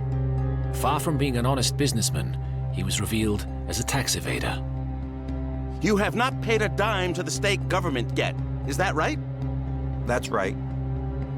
And that is because the federal state prosecutes big gangsters and the state does not by income tax. Isn't that so? I don't know.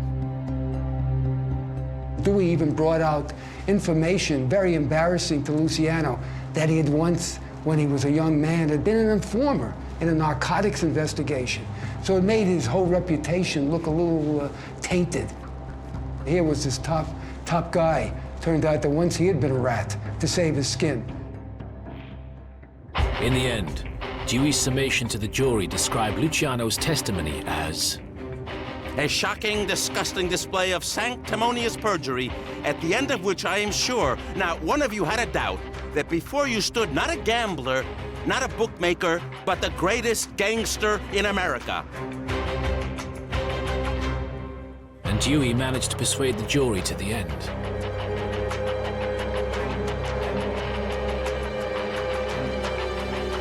Luciano was convicted on 62 counts of compulsory prostitution. Justice McCook gave the sentence. I am not here to reproach you, but since there is no excuse for your conduct nor for your rehabilitation, to administer adequate sentence, I hereby pronounce a sentence to serve from 30 to 50 years. The sentence probably did not fit the crime, but it was an instrument on the part of Dewey and the prosecutor's office to try to rid New York of the elements of organized crime that were the most threatening. Dewey was a crime-busting hero, and it was the start of his meteoric career. He became the governor of New York in 1942 and twice ran for presidency. Once the alliance between criminals and politicians is smashed, racketeering will come to a prompt end. In his memories of the case, Luciano wrote, I still get madder at Dewey's crap more than anything else. That little shit with the mustache comes right out and admits he got me for everything else but what he charged me with. He knew I didn't have a fucking thing to do with prostitution. Not with none of them broads. But Dewey was such a goddamn racketeer himself in a legal way that he crawled up my back with a frame and stabbed me.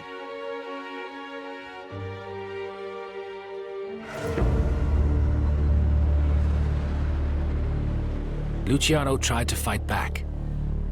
He appealed against his sentence, and he ordered for the prostitutes who testified against him to be rounded up so they could now say they had lied in court.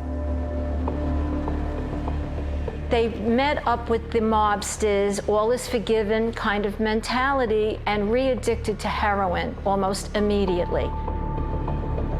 Once they were re-addicted, they brought them cross-country to offices in California, signed briefs that they were rescinding their prior testimony and that they did not mean it, that they told a bunch of lies. But despite his efforts, Luciano's appeal failed.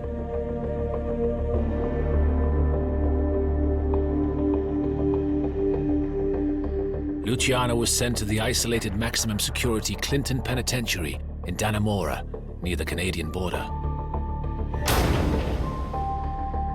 Nicknamed Siberia, it was 500 miles away and a far cry from the luxurious trappings of his Manhattan life. What a come down from a suite at the Waldorf Towers to a cell. When they told me I was going to Dannemora, I wasn't sure I could make it. It meant moving out of the Waldorf Towers into a sewer. The worst part of it was we didn't have any connections up there, and that meant I was in for a rough time. I was willing to put up $1 million bond, and I told them that as soon as I heard that I was going to Dannemora. But once they had me, they wasn't gonna let me go. But anyone who thought Luciano was finished was mistaken. His foresight in setting up the commission now showed itself.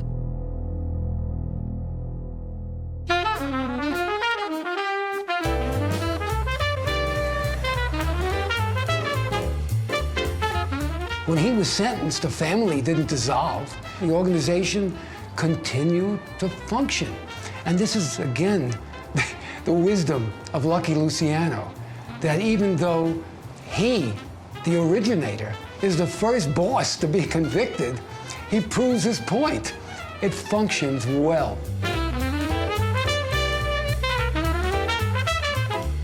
Although Luciano remained the boss, Frank Costello, a highly regarded and well-known figure in New York's underworld, took over the day-to-day running of his empire. and Costello continued to bring in millions of dollars and increase the family's fortunes, while his boss planned his next move. And Luciano didn't have to wait long.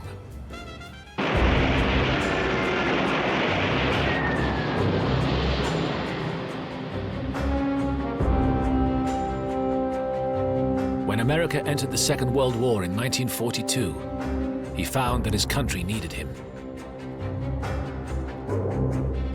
The war in the Atlantic was going badly for the Allies.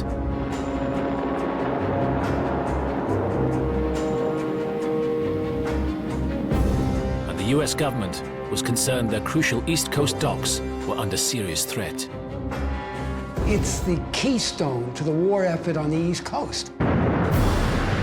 One ship, a French ship in Normandy, caught on fire and sank. Sparked by an acetylene torch, swept through the proud ship.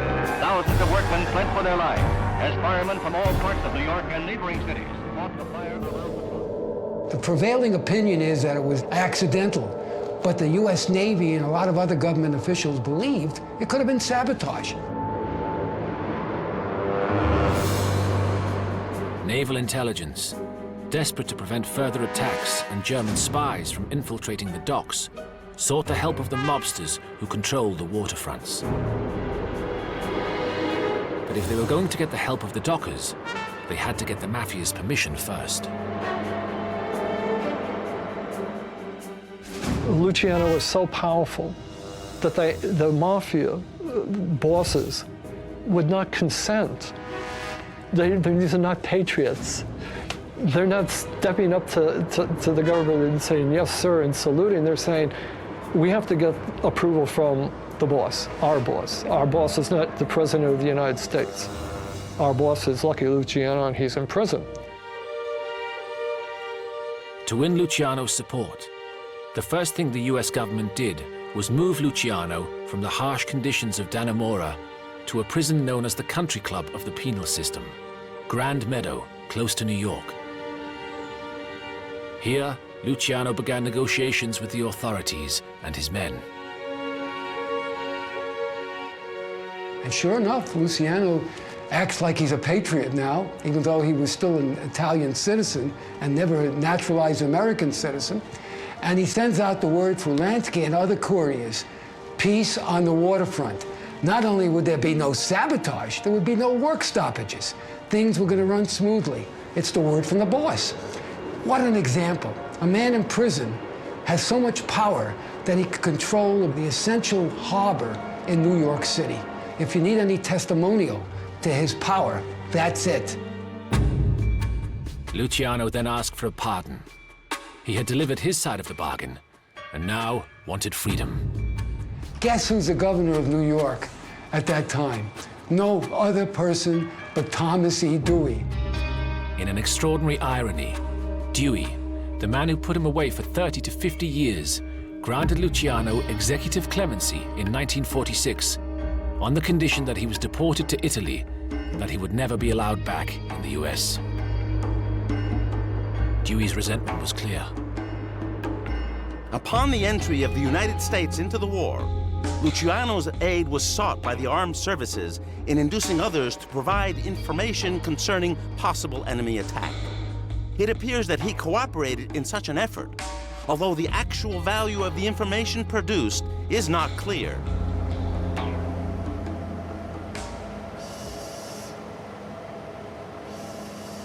Luciano had served just 10 years of his 50-year sentence when he left American shores on February the 10th, 1946, bound for Sicily. But within months, Luciano was traveling from Italy to Havana, Cuba, and was back in business. A week-long meeting was held at the Hotel Nacional, where Luciano, Meyer Lansky, Frank Costello, and other high-ranking Mafia members discussed the heroin trade. He was involved in numerous narcotics deals because Italy at that time was really becoming important in the transfer of narcotics, not just to the US, but worldwide. Heroin was becoming a big money maker for the Mafia.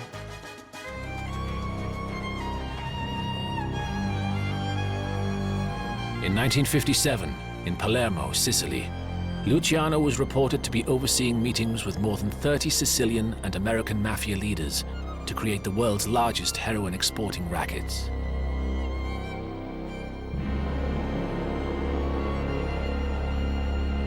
Five years later, in 1962, Luciano was targeted for arrest as an alleged member of a ring that smuggled $150 million worth of heroin into the United States.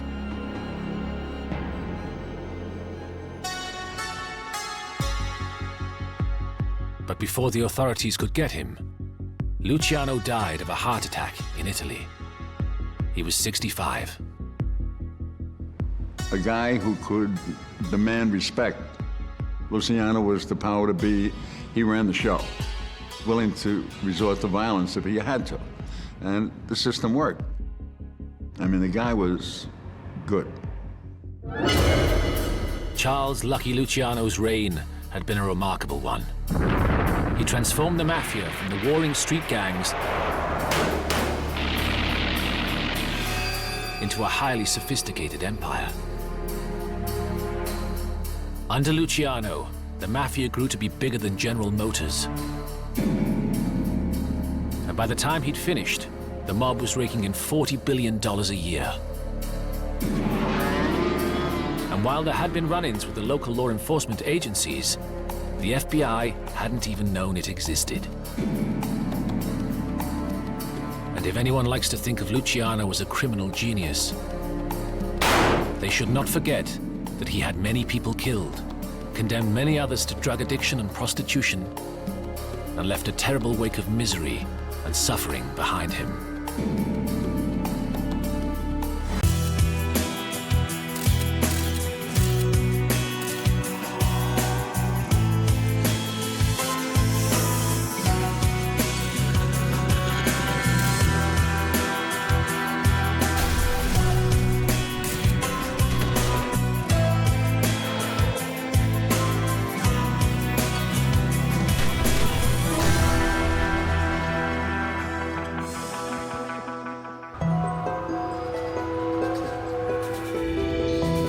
Joe Colombo was a man who liked to do things differently.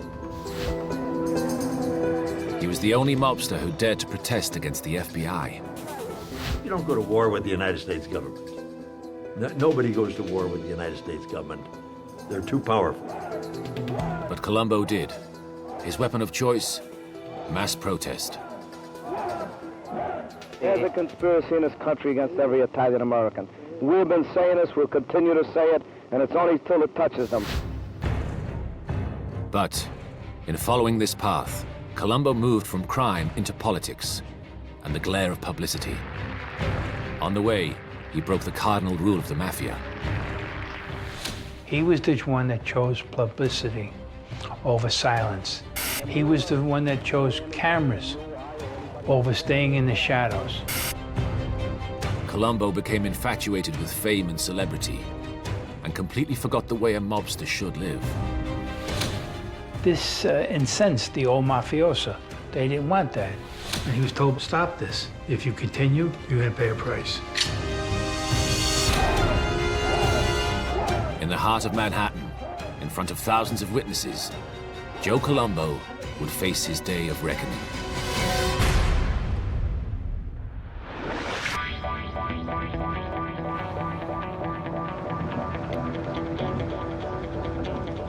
Across the East River from Manhattan lies the borough of Brooklyn.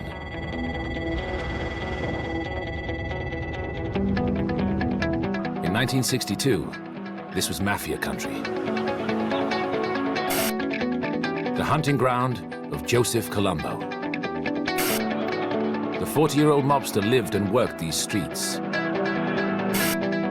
He was a capo, or captain, a mid-ranking mafioso in New York's Profaci crime family. One of the 5 crime families that dominated the city's criminal underworld.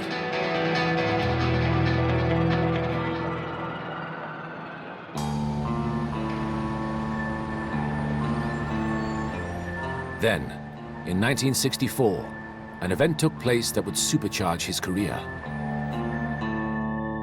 Colombo was summoned by his Mafia boss to an important meeting. Joe Magliocco had a mission for him.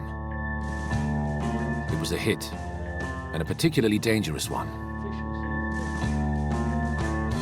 For Joseph Colombo, this was nothing new.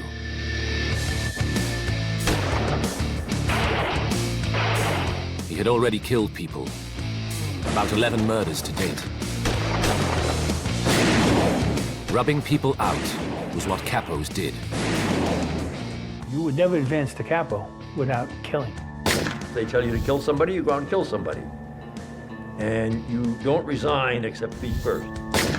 You would not even be considered for capo unless you murdered somebody on orders from the boss. So until this moment, Colombo was nothing special within mafia circles. Just one killer amongst many. There are plenty of people like that around. Typical kind of hoodlum, nothing outstanding about him that I know of. But that was about to change forever. The target this time was none other than Carlo Gambino. From a young hoodlum, he had become New York's biggest mafia godfather. Gambino was generally regarded as the most powerful boss in the city. He was unquestionably the most fearsome mobster in town. Gambino had built his family into New York's toughest clan. He could take on 3 out of the 5 families at one time. That's how big his organization was. And he had some of the best killers that there were. If you killed Carlo Gambino, that was the kiss of death.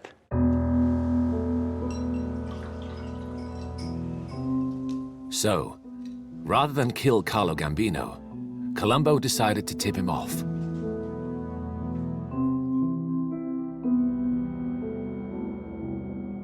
He was now breaking one of the mob's most important rules.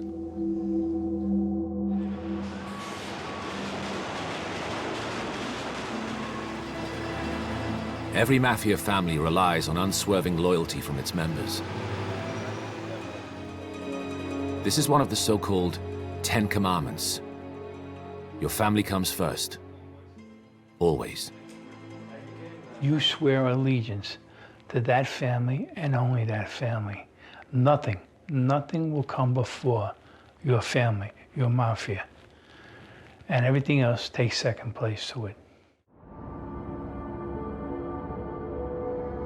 But Colombo completely rejected this.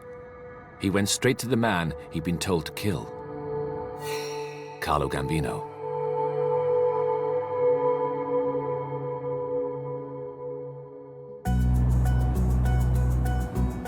The move worked well.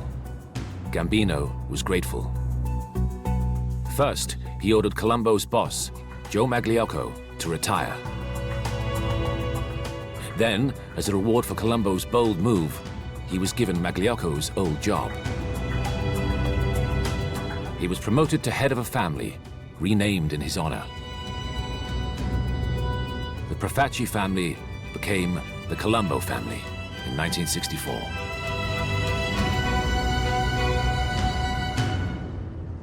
Sometimes if you want to advance, you have to make bold moves.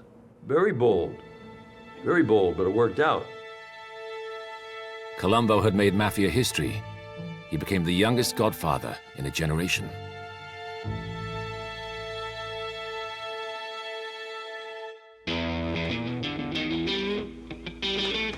Thanks to Colombo's new position, there were now real benefits.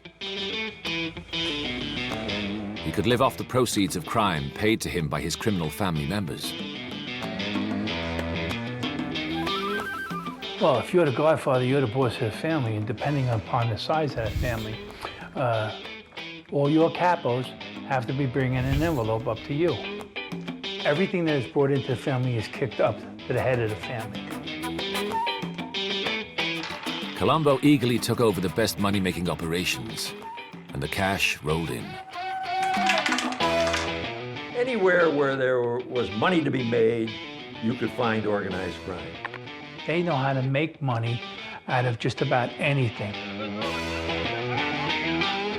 There was illegal gambling. Sometimes games were rigged to earn extra cash.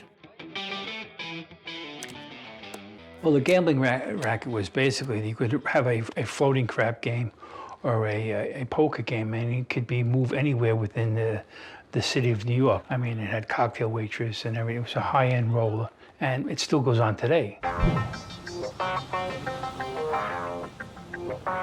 Columbo and his men didn't just make money from the bets, but also from loan sharking to gamblers or anyone who needed cash fast.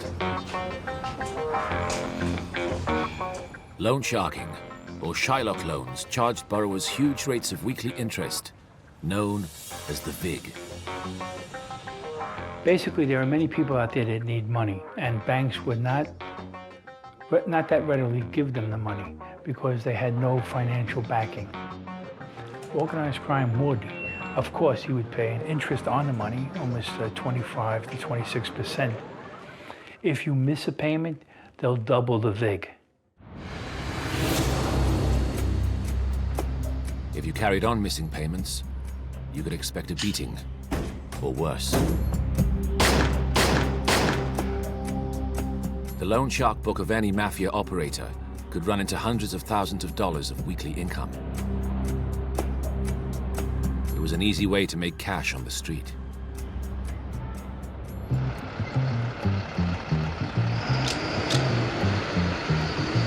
Columbo also made money from hijacking trucks and cargoes.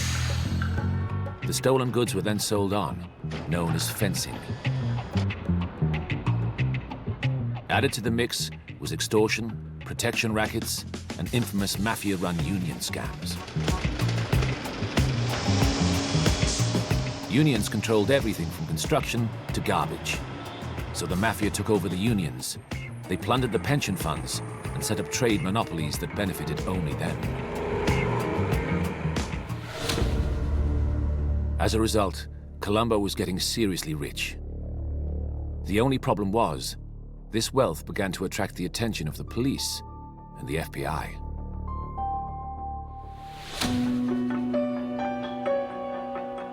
A couple of years into Columbo's reign, the authorities started to look hard at organized crime in New York. In the previous decade, the police and FBI had been slow to recognize the threat posed by the mafia.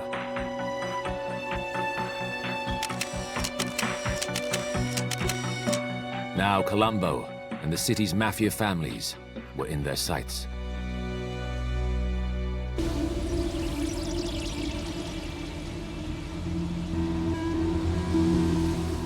In September 1966, the FBI and Queens District Attorney's Office made its first breakthrough. A massive bust at the La Stella restaurant in the east of the city. La Stella was a restaurant on Queens Boulevard in Queens, and they brought in the mob chiefs from all over the country, and they all sat down and broke bread and went over their operations, and we were able to get information from an informant that they were all there, and we raided the place. The Queens District Attorney made a big deal of the raid. These are 13 of the top mob leaders in the country.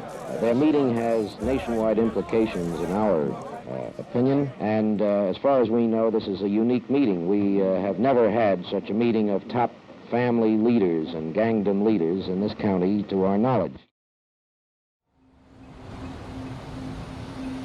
It heralded the start of a new fight back against the mob, and especially the New York families.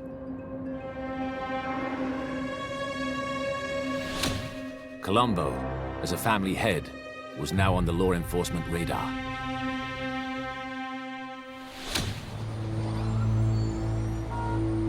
In 1966, he was subpoenaed to stand as a witness in a federal investigation into racketeering. It meant appearing before what's known under the American system as a grand jury. Well, everybody's afraid of what's going to happen in a federal grand jury because it forces people to come in to appear and give testimony, and now you lock him into that testimony. Colombo could no longer hide in the shadows. He was dragged into a very public arena.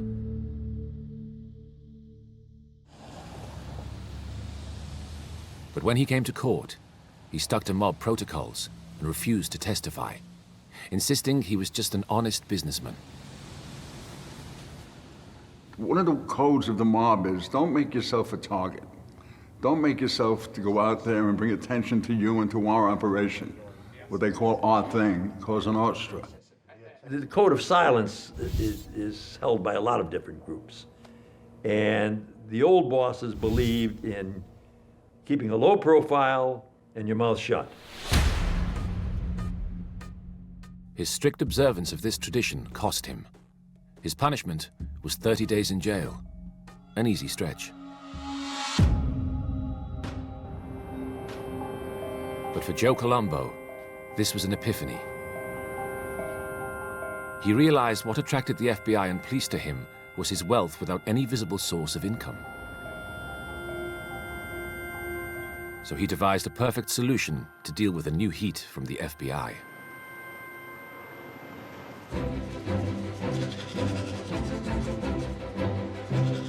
He would become an ordinary working Joe, and he passed down a diktat that all his family members had to hold down a real job too, a facade of legality.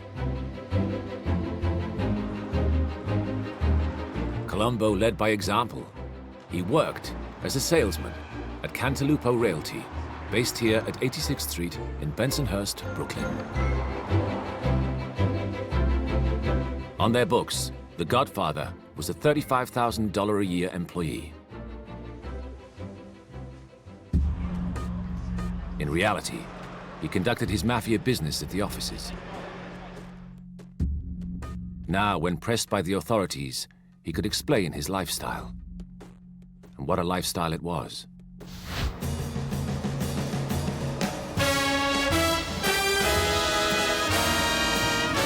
The money flooded in from his numerous rackets.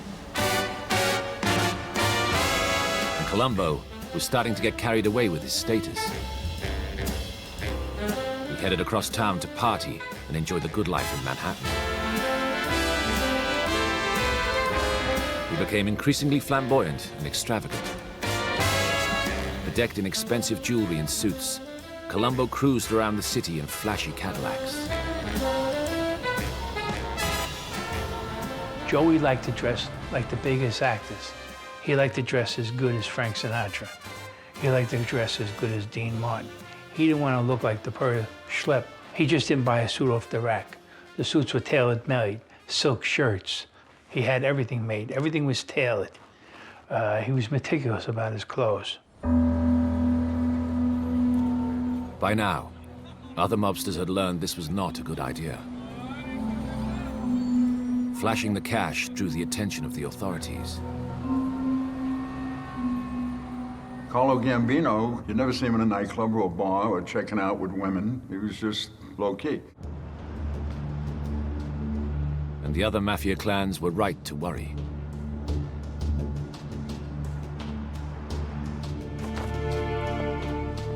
Colombo had reignited attention from the FBI and the income tax authorities, who started to look even more closely at his finances. $35,000 a year and tailor-made suits and shirts did not add up. So the FBI decided to go after Colombo.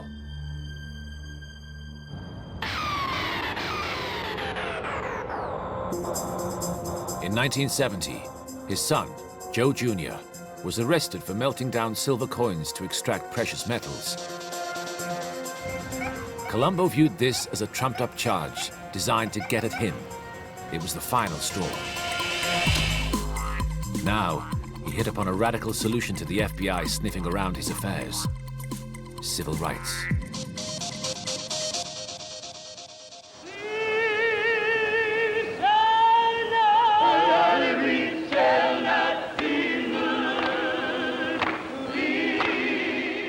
After all, this was a rich time for civil rights activism. Across America, street protest was flourishing.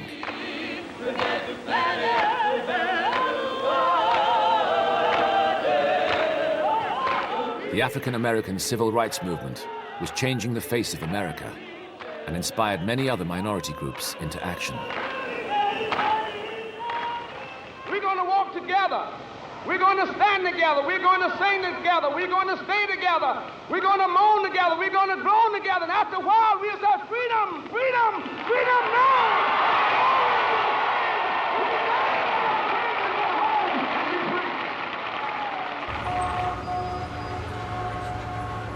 So Columbo got on the bandwagon.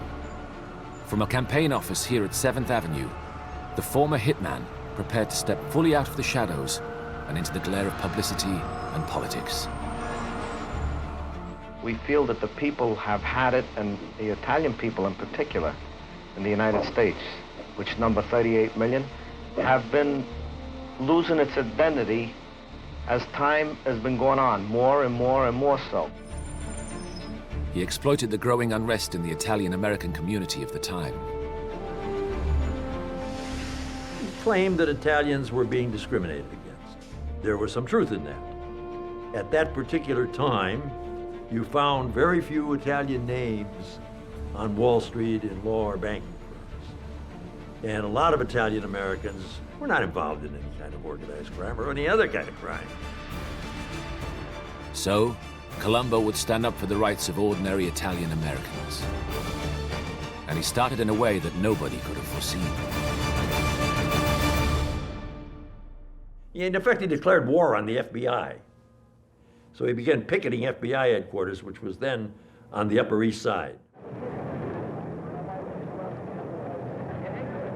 It was a remarkable opening salvo, picketing the very heart of law enforcement in New York. He thought if I claim that they're discriminating against me, I can either make them back off or slow them down. Day after day, a crowd of demonstrators harassed FBI agents coming and going and accused them of unduly targeting men like himself who were legitimate businessmen.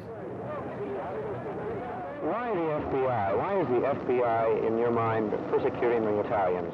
He used all his underlings, and we used to call them mooks, M-O-O-K-S, to stand out there and do the picketing for him. Well, it's obvious by just what everybody could read in the paper. Every time you see something, you see that the FBI is labeling Italian people belonging to an organization which they refer to as the Mafia. As far as we're concerned as Italian people, there is no such thing. It's a word that's been invented by the law enforcement agencies, and we don't feel it's right. The crowds grew, and media attention followed. Columbo reveled in it. There's a conspiracy in this country against every Italian American. We've been saying this, we'll continue to say it, and it's only till it touches them. And who are they? Are they any better than you, I, or anybody else standing in this crowd?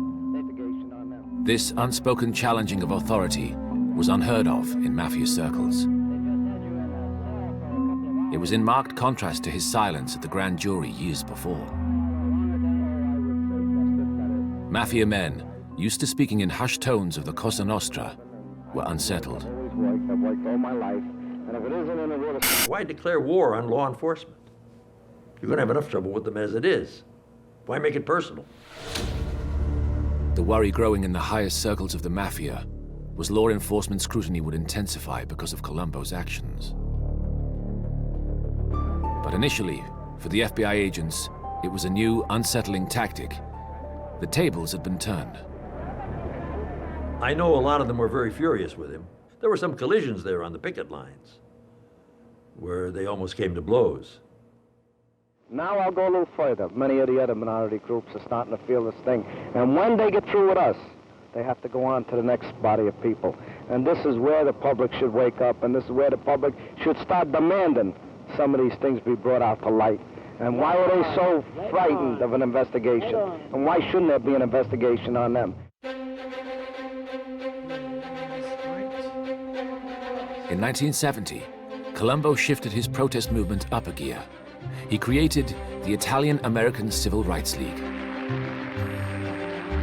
Everybody wanted to be attached to it. Everybody, including the politicians. radio commentators, actors, singers, everybody. And then people started to realize, hey, the Italians contributed a lot, and a lot they should be proud of. The League, with Colombo at the helm, had huge success almost instantly, recruiting some 50,000 paid-up members to its cause. Now you see nationality flags. Well, Joe Colombo started it. It was the Italian flag being placed on every Cadillac that was in Brooklyn, owned by an Italian, or a Lincoln owned by an Italian. Every car had an Italian flag on it. Everybody bought into it. And Colombo's League achieved some notable early victories. They took their campaign to the highest echelons of corporate America. Major brands like General Motors and Alka-Seltzer were targeted. Their ad campaigns were considered demeaning to Italian Americans. The League got them withdrawn. They also got a board game based on the Mafia pulled from Macy's department store.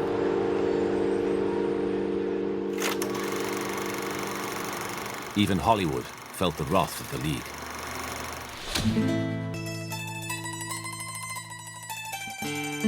Producers of the Godfather movie started to have trouble filming in New York.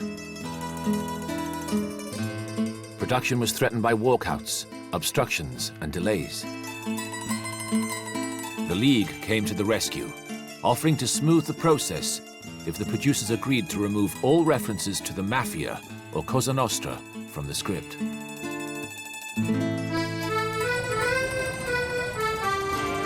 League captains then toured Italian-American neighborhoods to sell the idea of the film to skeptical residents. Finally, filming was allowed to continue uninterrupted on the landmark Godfather film.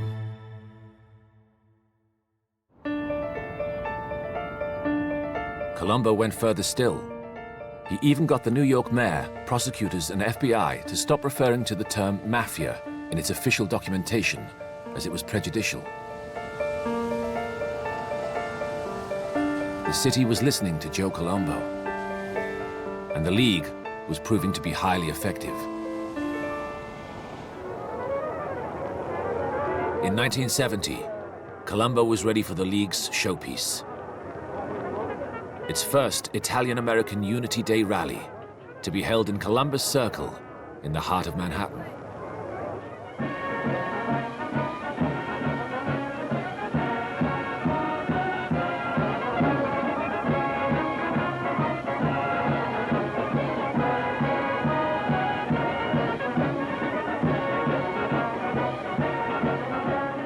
Under the glare of news cameras, 50,000 people attended. The city's traditionally bustling Little Italies were deserted.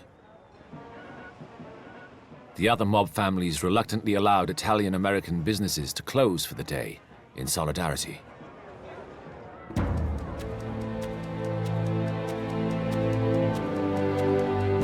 There was so much press, and the streets were just mobbed with people that were so proud of being Italian, and everybody wanted to get up on the dais to be standing next to Joe Colombo when he spoke of national pride and fellowship. My fellow Americans, Colombo held the stage and attacked the law enforcement community. say to the American government that I'm American. It was a triumph for the Godfather turned activist.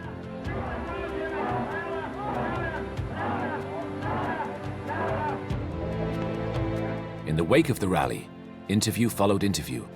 He appeared on TV chat shows and in magazine articles. I mean, he gave press conferences to all the major newspapers, the Daily News, the New York Mirror, the Post. I mean, every newspaper wanted to hear from him. Publicly, he continued to describe the Mafia as a myth and promised to champion the rights of all minorities. Is the Italian-American Civil Rights League accomplishing the aims that were set for it? Oh, definitely. What has it done? How has it helped? It has helped, not me personally, but helped all people.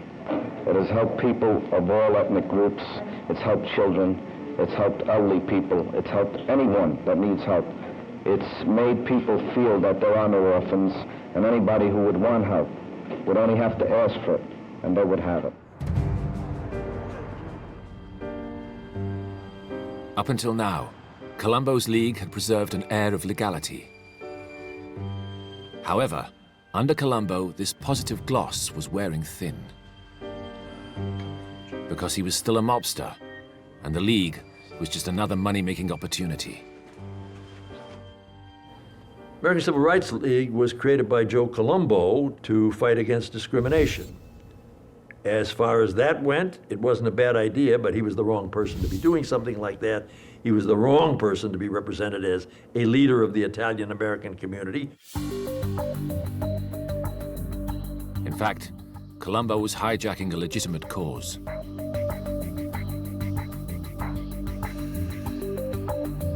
The League proved to be a money spinner.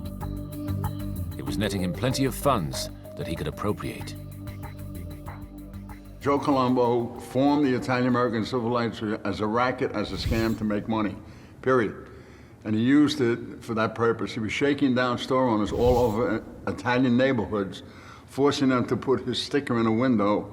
It was an Italian flag with a 1 on it, Italian-American Civil Rights League, and he actually was garnering receipts from that. A very wise state senator here, who was an Italian-American, said, Colombo, don't be fooled by Colombo. Colombo wasn't just breaking the law by skimming off a legitimate cause. He was creating jealousy and suspicion in the mafia ranks and within his own family. His old mentor, Carlo Gambino, started to warn him. And he was told by Carlo, stop this. We don't want it. And no ands, ifs, or buts was taken. If you continue, you're going to pay a price. But Colombo was oblivious to any looming danger. He thought he was untouchable, on the crest of a wave, and a media darling. He wouldn't back down. 1971 was going to be his year. Colombo was an egotist. He figured he was bigger and better than the unit that he was working with, which was the Mafia. Then, there was more trouble. The FBI struck again.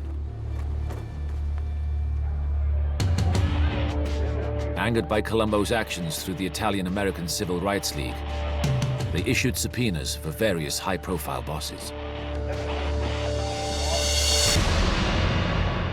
In December 1970, he was arrested, along with one of his men, Rocco Miraglia. When police searched their car, they found a briefcase stuffed full of incriminating documents detailing the various Colombo family rackets. But worse still, the names of other high-ranking mob men. Colombo was immediately called before a federal grand jury to explain himself. But then he did something utterly unforgivable.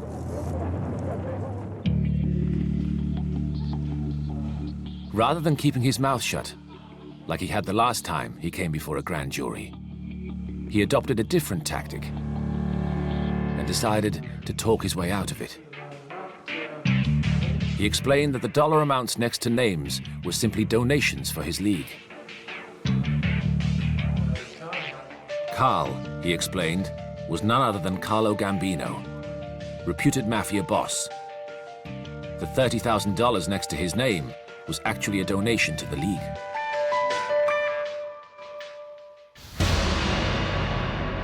That was a bad move. You don't implicate the boss of bosses before a grand jury, especially when you're telling a lie. The repercussions were immediate.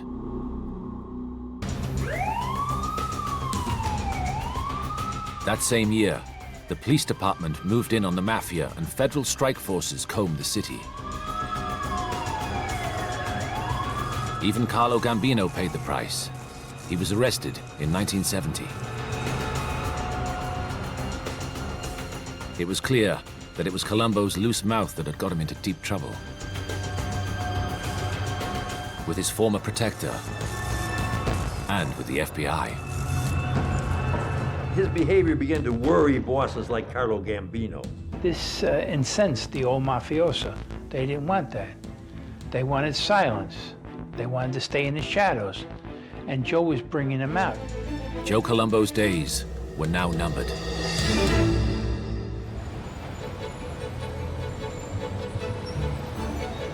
But despite the looming threat, Colombo planned to fight on with his tried and tested formula. He would roll out the League across America. He even booked Frank Sinatra for a fundraiser at Madison Square Gardens. Politicians joined the cause, including State Governor Nelson Rockefeller. And he planned another showcase rally as a platform for his ever-expanding league. This rally would seal his status as a civil rights activist and keep the forces of law and order off his back.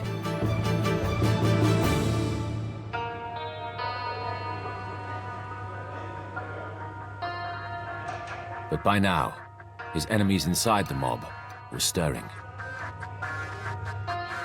An old adversary from his early days as family boss was waiting in the wings. Crazy Joe Gallow was watching events from prison with a critical eye.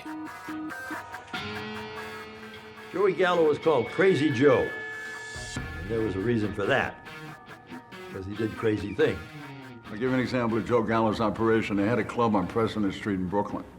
And in the basement, they had a mountain lion that they used to intimidate victims, meaning gambling victims who owed them money or loan sharking victims.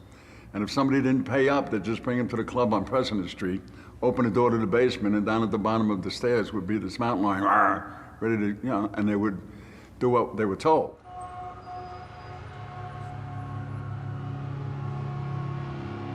Columbo and Joe Gallo had formed. He and his brothers, Larry and Albert, known as the Gallo clan, had once tried to take over the Colombo family. In the 1960s, they led a bloody insurrection from their base here at President Street in Brooklyn, until Joe Colombo brokered a peace deal with Larry and Albert Gallo, while Crazy Joe was in jail. Now, Crazy Joe was itching to get back at old rival Colombo. The bottom line is jealousy. Gallo wanted to be the boss of the family, Colombo was the boss of the family, and Gallo wanted to take him out. Simple as that. Gallo needed soldiers for the forthcoming showdown. And he had a novel idea where to find them. Behind bars, he had made contacts and alliances with African-American gangsters from East Harlem. This was something no one in the Mafia had ever attempted. The two groups were traditionally enemies. But Gallo was ahead of his time. He saw that if the two groups worked together, they could be stronger.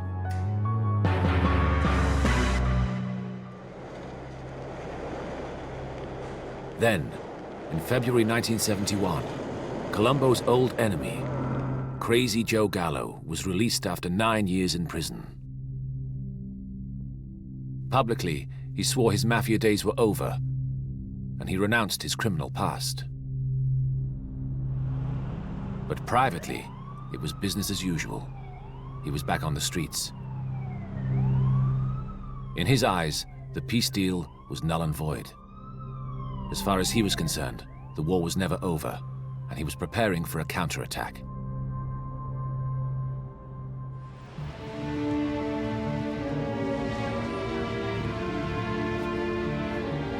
So it was that the stage was set for the second Italian-American Unity Day rally, held in June 1971, at the same site as his triumph a year earlier, New York's Columbus Circle. They had a huge rally which attracted thousands and thousands of Italian Americans. This was Colombo's rally to rally the Italian people against the FBI and the New York City Police Department and law enforcement in general. Now, we were a distance away taking pictures and doing intelligence work, taking plate numbers and observing who was there. However, something had changed. The Mafia bosses had instructed Italian Americans to stay at work. The League was no longer tolerated. 40,000 fewer people turned out. Attendance was down then at the next Columbus Day rally. They passed the word that stores should not close and people should not attend.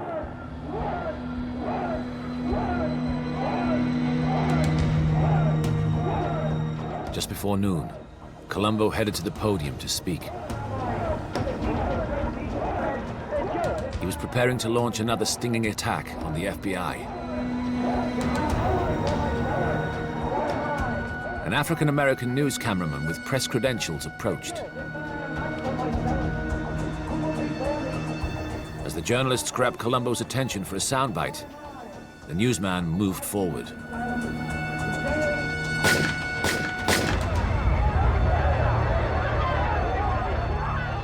I was there the day that happened, and lo and behold, up comes this gunman and shoots Colombo in the head. Down he goes. Then something even more remarkable happened. And the man that shot him was dead before he hit the floor. So there was actually 2 killings arranged that day. One to have Joe shot, and one to have the shooter killed. Joe Colombo was immediately rushed to hospital, alive but comatose. Confusion reigned, and supporters were at a loss to explain what had happened. You know, he was just down on the ground, and there was blood on his right cheek. And it's incredible. You don't expect to see these things in the course of covering a story. And the shots kept coming, and I was standing like, 3 feet or less, and then I started to run.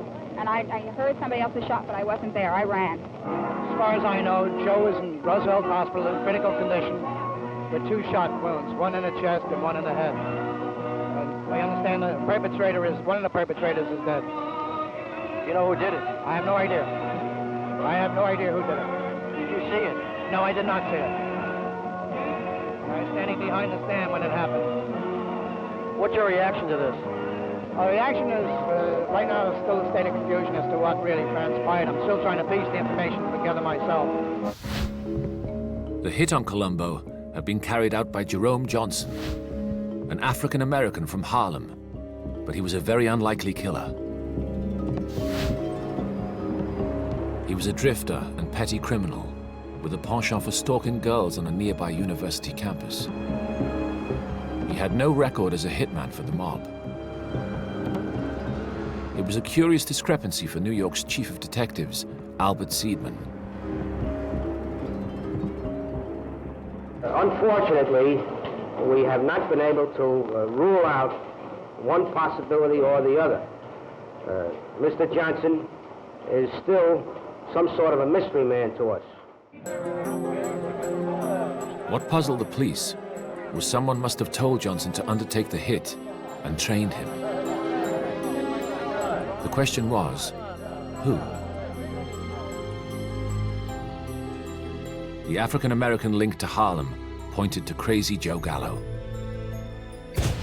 More and more around town, you hear the gangland theory being pushed that Gallow didn't make a hit on Columbo. This is merely conjecture and rumor, but there is no basis to any of it, as far as we have been able to learn thus far. The simple truth was that other senior Mafia figures must have been at work. Because for over 50 years, no one could be killed without the approval of the Mafia's governing body, the Commission. Every family had a seat on the Commission. If they had to kill somebody, they had to go to the Commission, and the Commission had to vote on it. This would prevent wide-scale killing and trying to take over different families. Under its rules, no family head can be rubbed out without the agreement of the other Commission members. The idea was the head of each family had an equal say on how decisions were taken. It was democracy, Mafia style. First place, you're supposed to have permission of all the other bosses to kill a boss. That's just simple. But bosses can't allow bosses to be killed without the permission of the other bosses. Otherwise, none of them are safe. Many therefore concluded that Gambino had to be somewhere behind the hit and had sold it to the commission. I don't think there was much crying in the Gambino camp or the Gallow camp when Joe Colombo was so seriously wounded.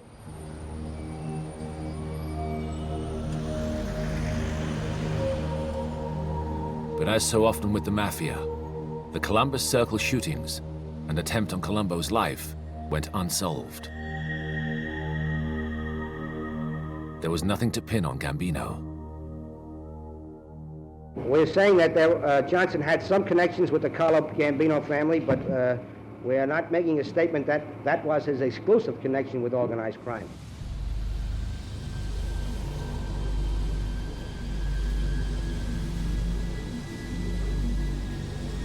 The one man who might know the truth was Crazy Joe Gallow. 11 months later, Crazy Joe was eating with his friends at a seafood restaurant to celebrate his 47th birthday.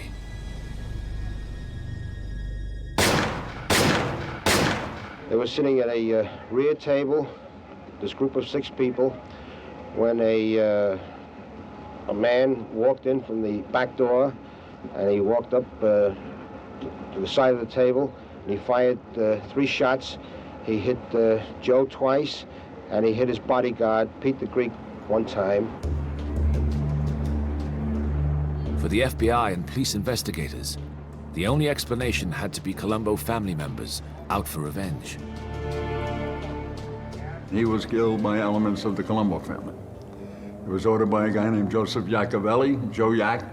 He was the consiglio, he was the capo in the Colombo family who ordered the hit.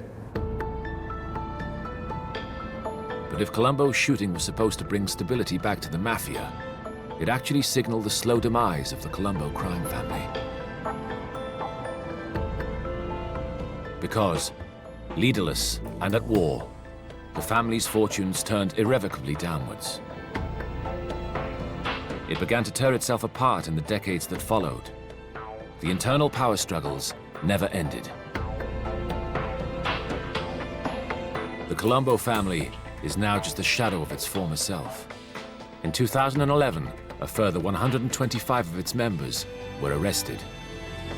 The family's power has collapsed. For now.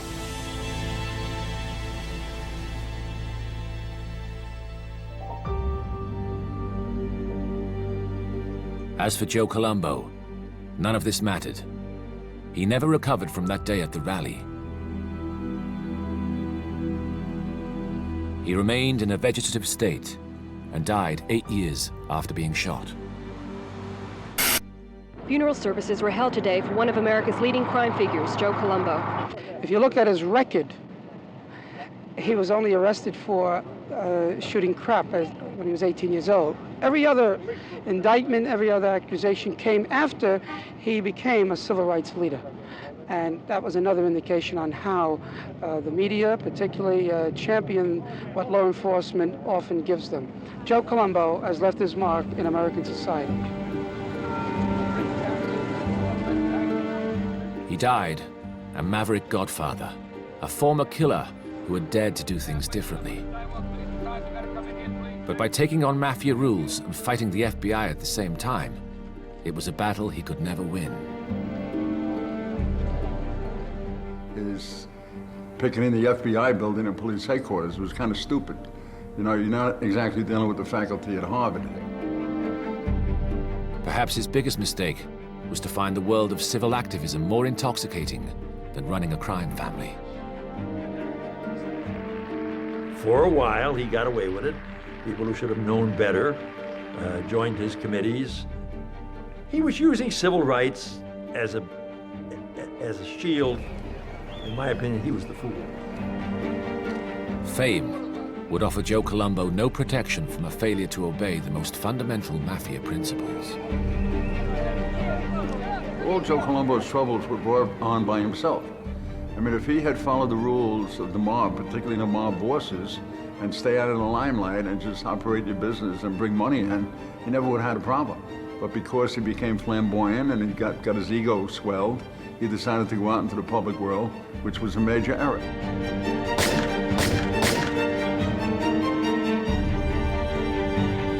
In any case, the high-profile civil rights league he founded virtually disappeared overnight.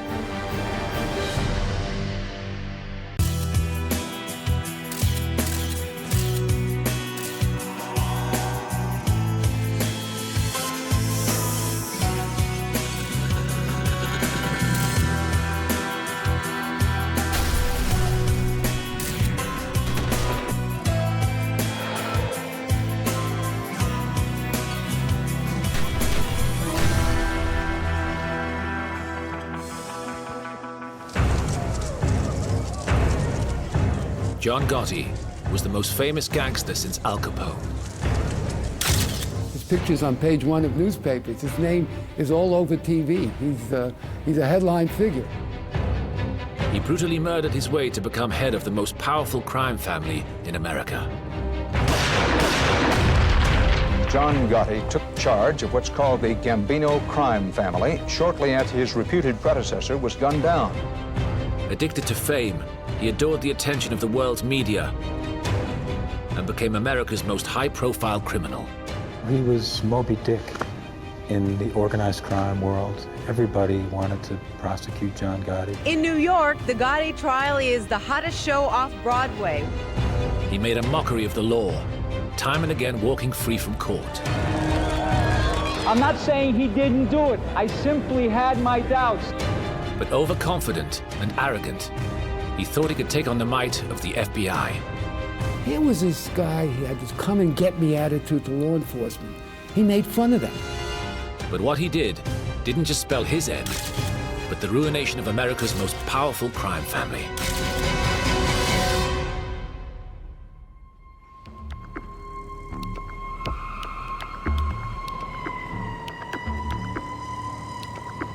A Monday evening in December 1985.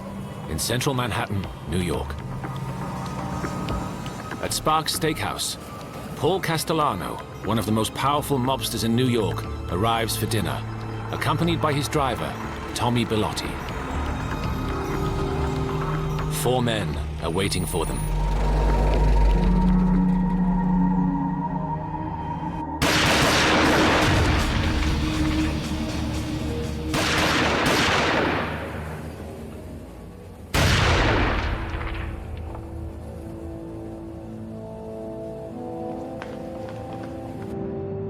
Across the street, 2 men watch the events from a parked car.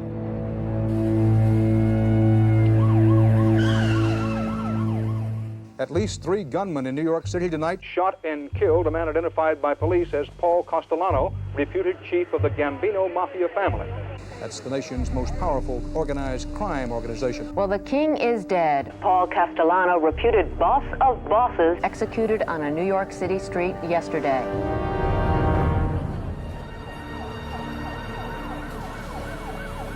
The assassination of Paul Castellano was one of the most dramatic hits in Mafia history. The murder of a family boss was a once-in-a-generation event. Most surprising, though, was the man who masterminded the hit, John Gotti.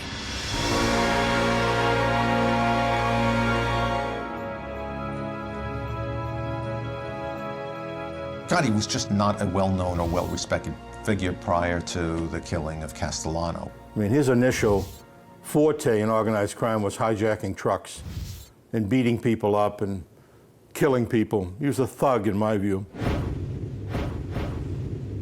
Gotti started his life in crime in the late 1950s as a low-level street thug. But he had big ambitions.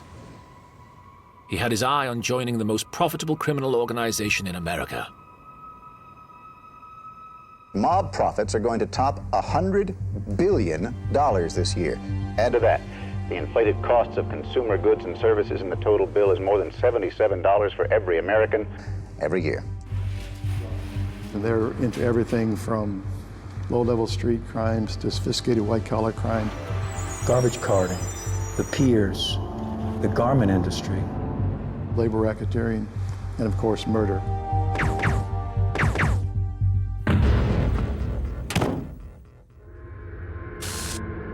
In 1973, Gotti was given the opportunity to join the most powerful of the 5 mafia families in New York, the Gambinos. Conservative estimates indicate that the Gambino family was making easily $400 to $500 million a year. Head of the family was Don Carlo Gambino. His nephew had recently been kidnapped and murdered by members of the Irish mob. Gambino wanted revenge, and he offered Gotti his chance to make his bones in the Mafia. Making your bones means you've proved your tutorship and that you are now ready for full-fledged membership as a maid or soldier in the family.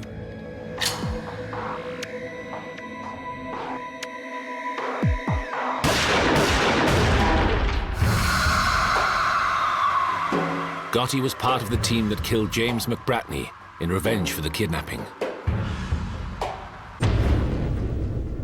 He was sentenced to 7 years, but was out in less than 2.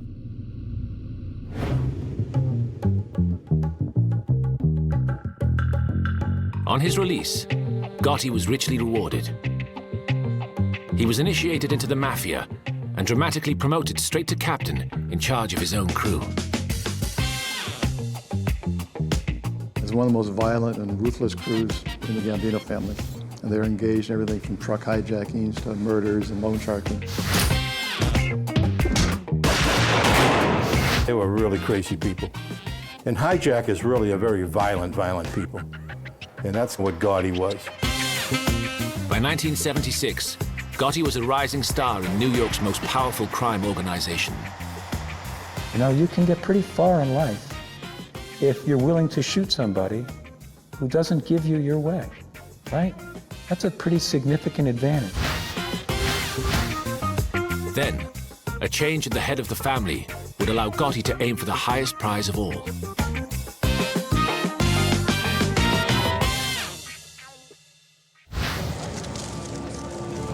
After 20 years at the head of the Gambino family, Carlo Gambino died.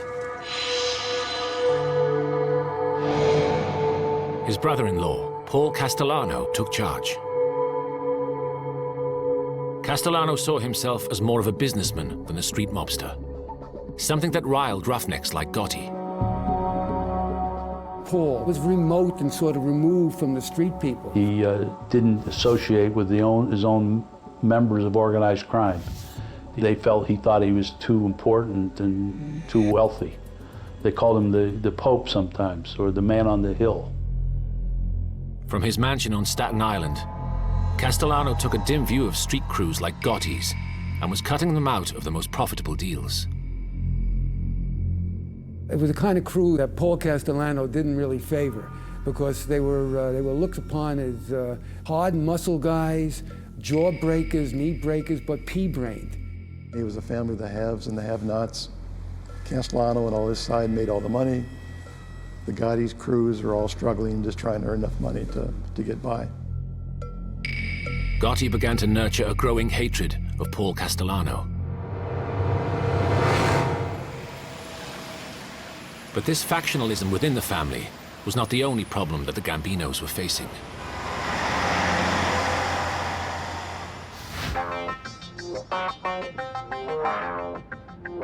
The government was getting its act together and was planning to wage war on the Mafia.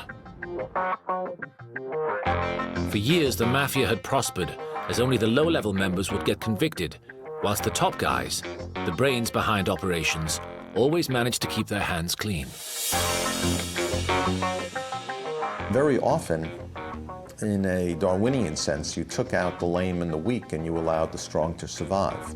The bosses, the underbosses, the consiglieri, even the capos, the captains, who ran the street units, they never pulled the trigger. They never really extorted directly money from anyone. They were on the receiving end, but they weren't on the working end. But now, the the FBI were going to target the top-ranking members and build new squads to take on each of the 5 New York families. Head of the Gambino squad was Bruce Mao.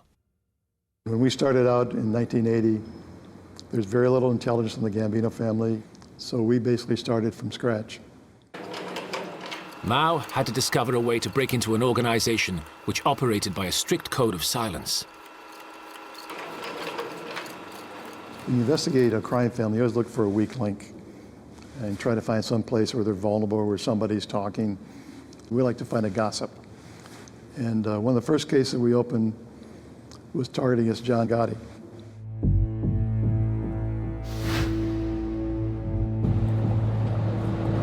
John Gotti had a sidekick, a friend who went back to his teenage days. Name was Fat Angie, Angelo Ruggiero. Angie Ruggiero was intimately known as Quack Quack. How do we guess? He gossiped a lot. He liked to talk. He liked to blab. In 1981, Mao's team got court permission to tap Angelo Ruggiero's phone and then bug his home. It wasn't long before the wires provided dramatic results. During the Ruggiero wire, we realized that these guys were involved in major heroin activity.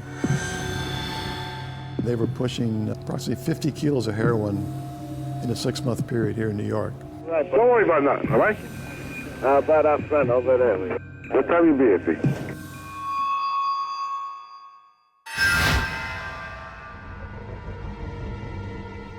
The FBI arrested Angelo Ruggiero in 1983 on drugs charges, but not Gotti. They had nothing to link him directly to the crime. We know John Gotti knew about it. We knew we got a piece of it, but he wasn't actually involved in the physical trafficking of the product itself. But he wasn't off the hook yet. Although the Mafia profited from narcotics, many bosses, including Paul Castellano, made a rule officially banning their crews from dealing drugs on pain of death. He had this edict, and it was very effective. He could use it whenever he wanted to get rid of somebody he didn't like if they got mixed up in narcotics. Castellano now had the perfect excuse to rid himself of Gotti. Castellano wasn't a big fan of John Gotti, Ruggiero, and they weren't like his fair-haired boys. So he definitely would have had him killed. And he had the manpower and the horsepower and the firepower to do it. It was a kill or be killed situation. Gotti realized he had to strike first.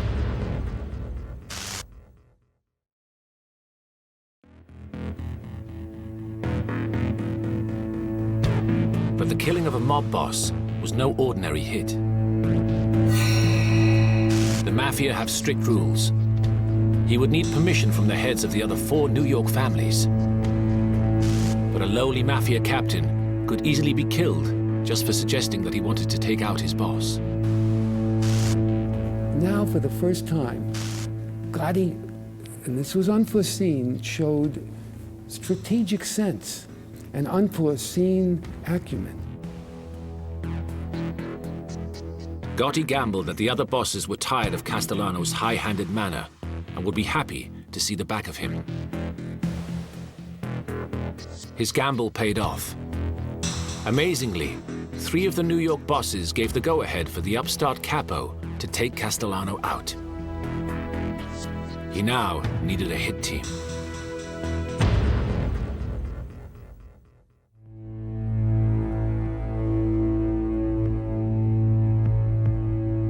In an audacious move, he approached his most powerful Gambino rival, wealthy Castellano loyalist, Sammy Gravano. He successfully enticed him to be his right-hand man. From his new recruits, Gotti discovered some crucial inside information. Now, Castellano had become so overconfident. He'd been a boss for 10 years. There'd been no attempts against him. He felt immune. And he rode around only with one lieutenant, a guy by the name of Bellotti. And he was unarmed, no bodyguards. They learned that Castellano was supposed to have dinner at a restaurant called Sparks Steakhouse on the night of December 16, 1985. They knew the hour, they knew how he was going to arrive there. And so they assembled their crew, their hit teams. He devised a way of killing Castellano, and it really was a brilliant coup that he engineered. Gotti worked out he could use the crowded streets as cover for the hitmen.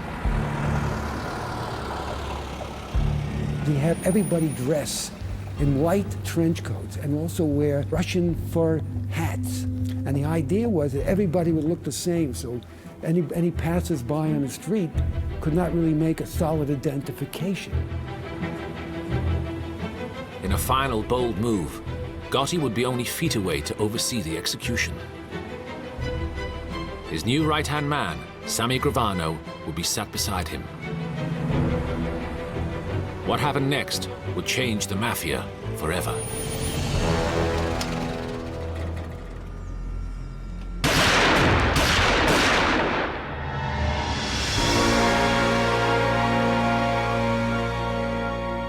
The four shooters were waiting for him, and you've seen the pictures. They shot him dead right there as they got out of the car. You talk about shock and awe like in the past Iraqi wars. This was shock and awe for the Gambino family. Within a few days, the whole Gambino family knew that John Gotti did this. Now the scale of Gotti's ambition finally became clear. In another show of clever strategy, he packed a meeting of Gambino captains with his own supporters. Frank Chico stands up and says, "I nominate John Gotti to be the next boss of the Gambino family." Of course, Gotti's sitting there as one of the captains. John was elected the boss of the Gambino family. This is in January of 1986.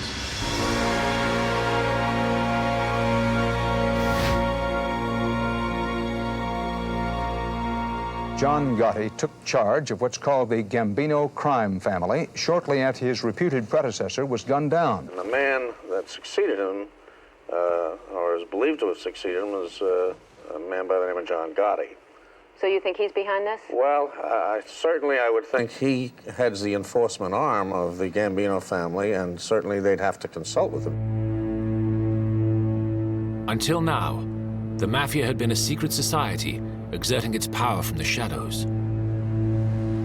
A traditional mob boss looked to be under the radar. They wanted to control their criminal activities through intermediaries. They did not want to be seen as a powerful individual who could be targeted by law enforcement.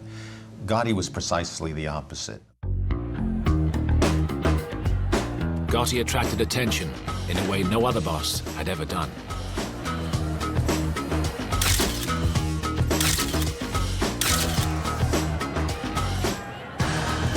Immediately after becoming the boss of the Gambino family, his whole exterior changed. Previously, he wore windbreakers, black T-shirts. He had the jewelry of a two-bit mafioso. Suddenly, overnight, he switches. He's now wearing tailored suits, cashmere coats, even monogrammed socks. I mean, he went to great lengths to have this appearance of being an emperor. 45 years old, Gotti has become quickly recognizable, if only for his custom-made suits and his frequent stops at the Stylorama hair salon. He's got very good taste. He likes his hair extremely perfect. He's such a gentleman that, you know, you can't believe it. He was also a big-time gambler, sometimes flashing as much as $100,000 in a weekend.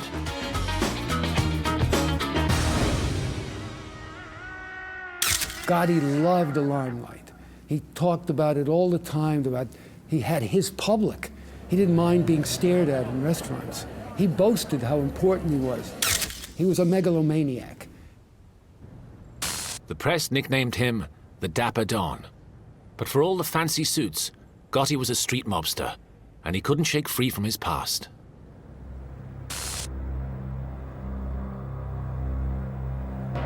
Even as he ascended to the throne of the Gambino family, Gotti was awaiting trial on an assault charge. In 1984, nearly 2 years earlier, he had attacked Romuald Pajsek, a refrigerator salesman from Queens, in an absurd incident. That was a traffic dispute. It was about a parking space.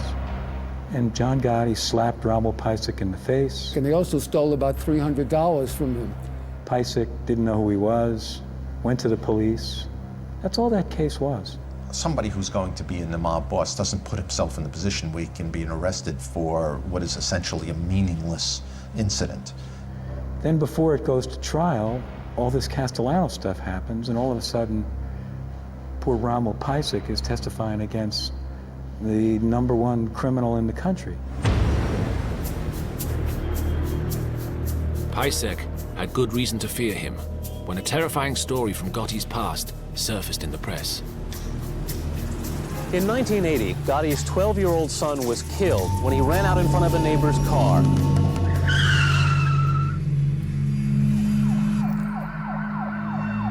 His son ran out into the street, a next-door neighbor, not seeing him and not having done anything wrong, clearly an accident, killed the young man. Media stories told how the distraught driver, John Favara, was menaced by Gotti's wife with a baseball bat when he tried to apologize. After that, Favara tried to flee the neighborhood. He was selling his house and moving, and the day before he moved, he was kidnapped. And the story that was circulated was that Gotti himself cut him in half with a chainsaw. When that story hit the media, everybody was terrified of Gotti. And having heard what happened to Favara, Pajsek had a sudden change of heart about testifying. If I did go stand there and say that this is Mr. Gotti and this is Mr. Coletta, they assaulted me and robbed me, I'm not sure. Pajsek's loss of memory spawned lurid headlines. The brake linings on his car had been cut, and also he'd been threatened by people on the street. So, you know, who's to blame him for the I Forgotti stuff? Gotti walked free from court for the first time. He had defeated New York's combined forces of law and order.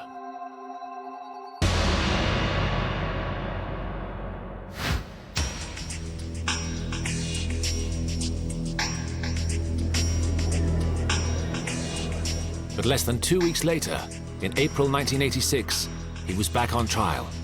This time, it was the turn of the federal prosecutors. They were much more serious charges, and young assistant prosecutor John Gleason hoped they would hit Gotti with a maximum sentence of 20 years. It was a racketeering case with what we call predicate acts, particular crimes that they committed as part of their membership in the Gambino family. It should have been a humiliation for Gotti, but instead, he turned it into a photo opportunity.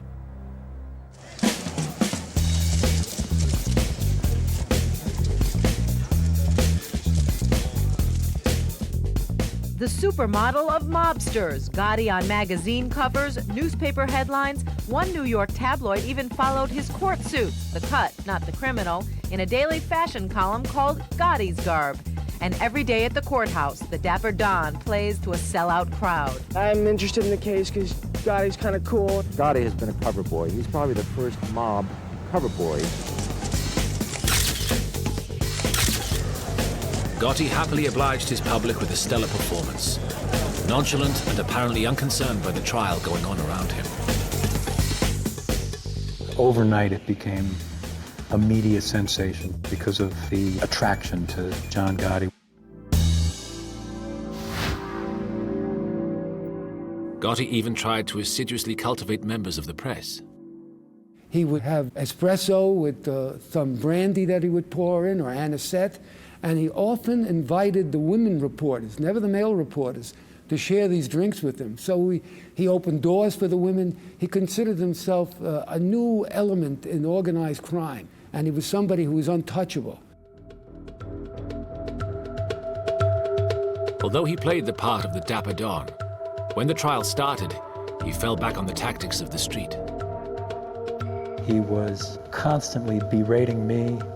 I'd walk past him to go to sidebar, and he would say, "Your mother's a whore. You're a junkie." Worse still, Gotti's lawyers proceeded to lay into the prosecutor's witnesses, who were all ex-mobsters. Their records were even worse than Gotti's record. They were all murderers or horrendous, violent criminals. And at the same time, there was really no bugged evidence. There was no electronic eavesdropping. And lo and behold, Gotti was acquitted.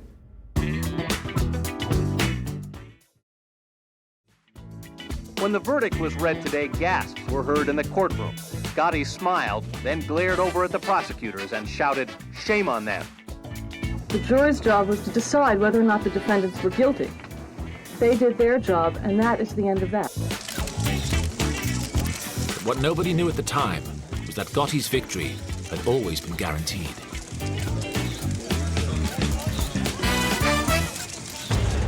Gotti had an insurance policy that he'd get a not guilty verdict.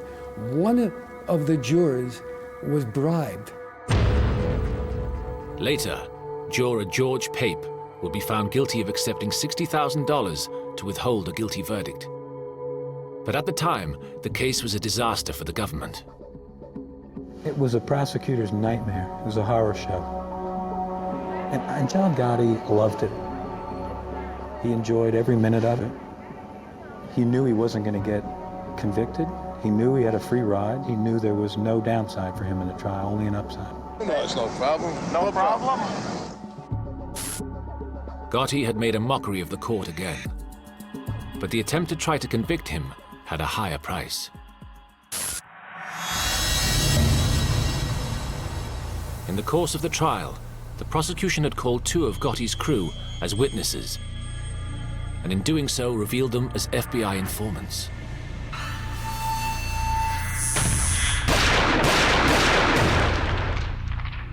Two years after the trial, Willie Boy Johnson, a childhood friend of Gotti's, was found murdered.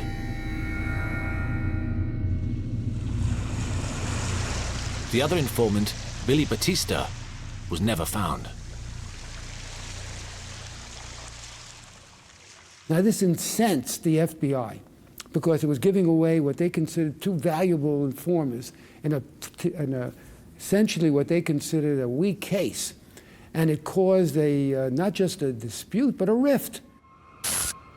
As each law enforcement agency set their sights on Gotti, rifts and rivalries grew up between them, seriously hampering efforts to convict him. It really was an indictment of law enforcement that for so many years we allowed them to gain strength, not cooperating with one another. You had the FBI investigating him. You had the Queens DA's office investigating him. You had the Manhattan DA's office investigating him. You had something called the State Organized Crime Task Force investigating him. And they were actually, it's so comical, at one time, 3 of them had separate bugs in Gotti's Queens headquarters, the Bergen Fish and Hunt Club. I mean, it was a joke.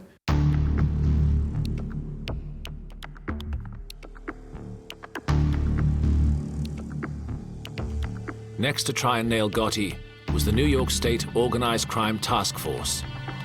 Its boss, Ronald Goldstock, believed that one of his bugs had recorded Gotti ordering a shooting. And so, they became the third organization to take on the Dapper Don. John Gotti, alleged in the indictment to be the boss of the Gambino family, is now under indictment. This then is another in a long line of actions taken by state, local, and federal officials, which will inevitably change the face of organized crime. In New York City this morning, the man police call the country's most powerful crime boss faces the possibility of life in prison for allegedly ordering the shooting of a union official.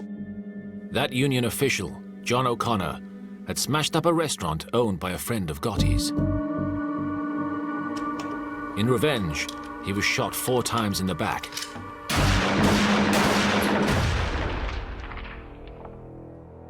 But survived. In the courtroom, witnesses testified that Gotti had ordered the shootings and Goldstock was convinced that he had the evidence he needed on the tapes. My sense was everybody in the courtroom who was watching the case and how it went in believed there was going to be a conviction. But when the tapes were played in court, the terrible quality of the recordings placed serious doubt on the solidity of the case.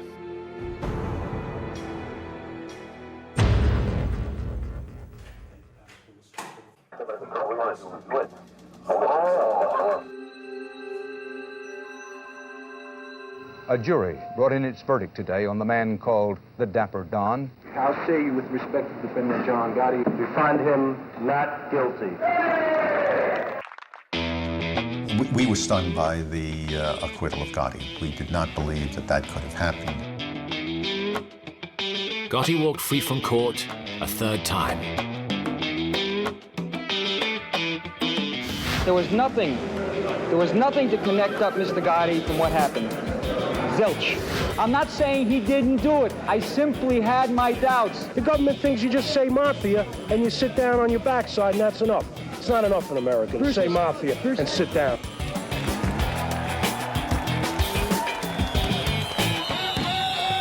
That night, as Gotti celebrated his victory, the media bestowed on him a new title, the Teflon Don, because no charges ever stuck. We're all happy. We're all happy. We got a good decision. The whole city should be happy. There was actually street parties. People came out and cheered him. So here you have this cruel, vicious killer who's looked upon in some way as a hero. It's a terrifying and it's a terrible indictment, not just of the media, but also of this vicarious kick the public gets out of figures like John Gotti.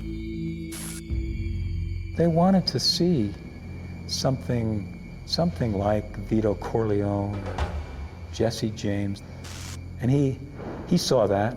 He milked it for all he could milk it for. He was cast as this Dapper Don, this Teflon Don. It was a gloss on him he certainly didn't deserve. He was just a thug.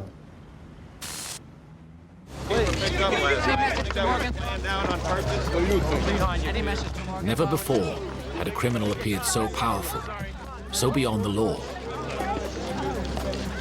John Gotti had emerged triumphant from court 3 times in just 4 years, and the government were desperate that he be brought down. A lot of people for the first time were saying, you'll never get him. He's a Teflon Don, he's untouchable. But in 1989, after 4 years of painstaking surveillance work, the FBI were ready to make their move. Our motto was patience and perseverance. Take all the time you want and just stick at it through thick or thin. And their years of patience were beginning to pay off. Slowly, Mao's team made contact with a wide range of people connected to the Gambino family. There's a lot of people out there that looked like they were regular, undiluted wise guys who were actually informants for the FBI.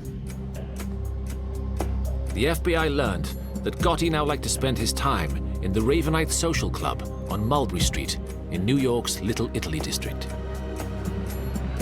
Mao ordered 24-hour surveillance of the club.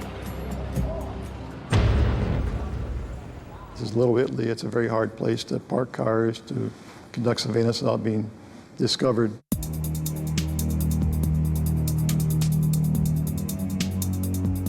The FBI covertly secured a lease of a building with a direct view to the door of the Ravenite.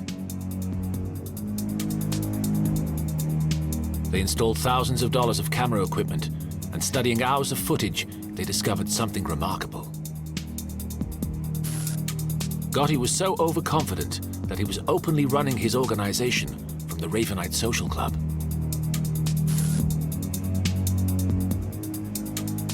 He never seemed to understand he was running a secret organization, an underground criminal outfit.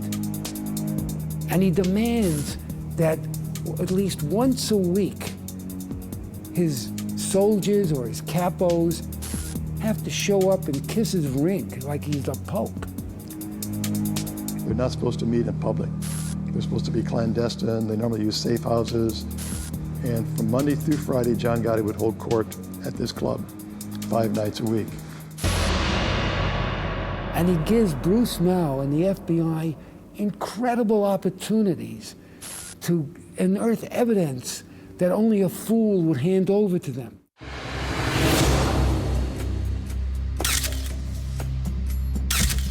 They could photograph everybody going in and out of the Ravenite. They find out people they didn't know were in any way connected. Union leaders, or politicians, mobsters that were not known as Gambino members. Gotti hands them a who's who in the mob.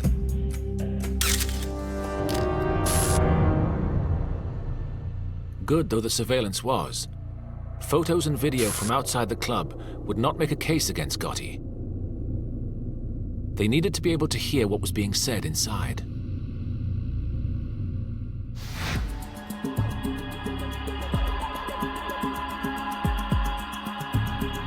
Mao called in the FBI's head of electronic surveillance, Jim Kallstrom, to get a device into the club. I don't know if you've driven down Mulberry Street in New York. A very close environment. A lot of mobsters living there, coming and going. So to make an entry into a building covertly, you know, it's not simple. Very complicated. Kallstrom's people are professional burglars. They're lockpicks. They can break through locks and go through alarms. They can break into safes. That's what they do at the risk of retribution. They could be shot or killed going in there. And there's never a time when the risk is zero. Never. Never a time. Informants had told Mao's team that meetings took place at a table at the rear of the club.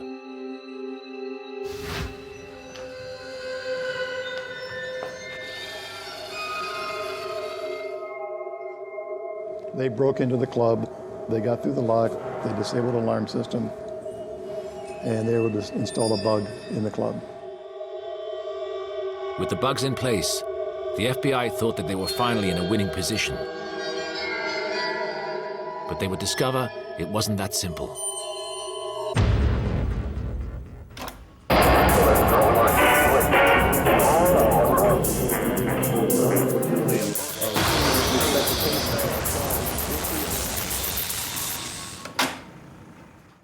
You couldn't hear yourself talk in the Ravenite Social Club.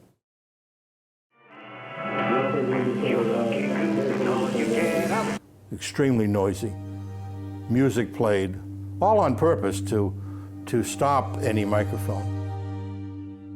And the tech guys went in several times. We put a bug below the table, we put a bug above the table, in the wall, and this had 5 bugs on this one table. We brought in tech guys from Washington to try to filter out all the background noise, but it just didn't work out. They couldn't make out any words in the recordings, although it was possible to make out Gotti's voice. But there was a puzzle. It disappeared for long periods of time.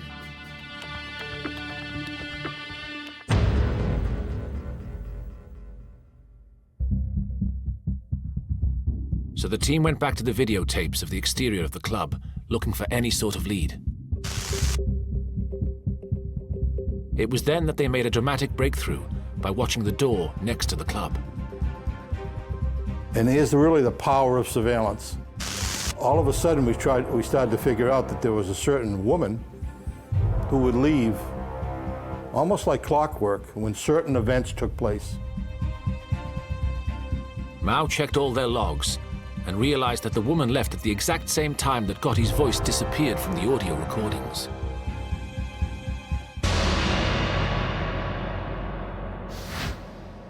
The FBI now discovered that there was an internal staircase leading from the club to the apartments above. And a background check on the tenants revealed why Gotti's voice was disappearing from their recordings. Apartment 10 was occupied by the widow of a Gambino soldier by the name of Mike Sorelli. Gotti's minions would tell her, hey, we need to use your apartment for an hour or so. She'd go to the neighbor, watch TV. Gotti and his minions would go up there and have their administration meetings in her living room. So that was the break that we needed. And I remember Bruce Mao calling me and saying we had the Eureka location.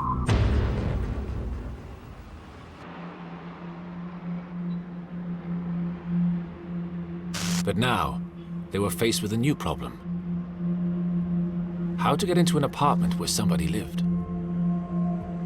Whole nother ball game to get in there. Because you have a widow living there 24 hours, 7 days a week, and you have to get into her apartment. Mao's team learned that Mrs. Sorelli will be going out of town for Thanksgiving. So in late November 1989, Kallström's team returned to Mulberry Street and placed a bug in her apartment. And that's when the waiting started.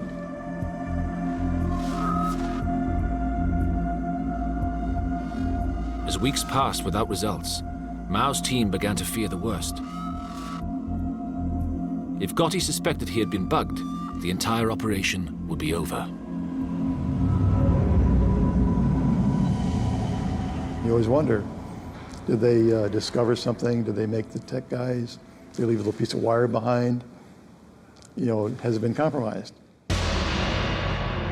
Then, on a late November evening, the team observed Gotti and his henchmen enter the club, and they get ready to listen on the new bugs.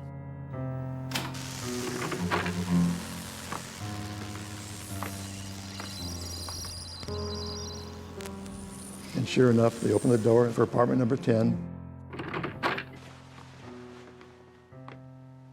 And one thing we didn't know at the time was that John Gotti's deaf in one ear. So they couldn't whisper, they had to talk like we're talking now, and loud and clear. And right there is our microphone. You tell this punk, me, John Gotti, you'll sever your motherfucking head off, you cocksucker. John Gotti's voice was coming through loud and clear. So here's Gotti, who warns everybody not to talk on the peril of death if they're ever heard picked up on eavesdropping.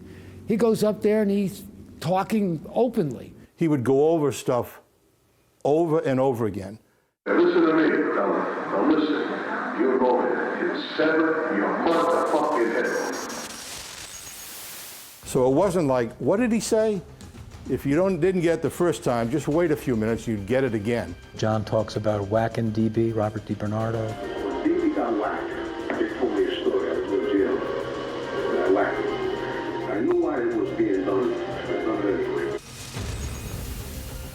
And John's classic line was, we're not sure he's a rat, but when in doubt, you kill him.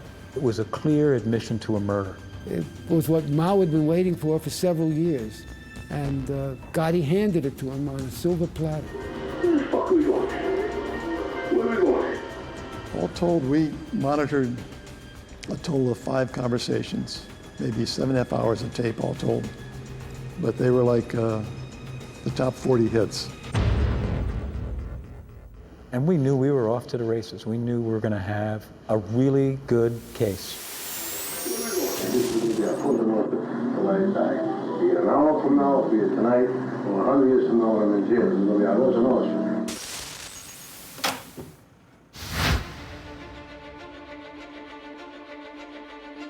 On December the 11th, 1990, the FBI arrested John Gotti for the murders he had spoken of on the tapes. Along with his closest henchman, underboss Sammy Gravano. At the pre-trial hearing, Gotti, the seasoned pro, was apparently unconcerned. Pretty good. You know they're going to try and keep you in jail. They say you're in danger. At the time of his arrest, Gotti was his normal braggadocio self. He was cocky, confident, you know, smiling. He didn't know what was coming. He didn't know those tapes were coming. And he sat down, played part of the tapes, and he knew right away what we already knew. which was we had a great case. There was no longer a Mr. Cool sitting there. He was like a cornered animal, and I enjoyed every moment of it. But before the trial even started, there would be one more twist. One of the FBI recordings had caught Gotti bad-mouthing his own underboss, Sammy Gravano, behind his back. Sammy knew there was something bad in those tapes, not just for them getting convicted, but something bad in terms of his relationship with John Gotti. But he didn't know what it was. Gravano now broke with Mafia law and approached the FBI without his boss's permission, demanding to hear the tapes.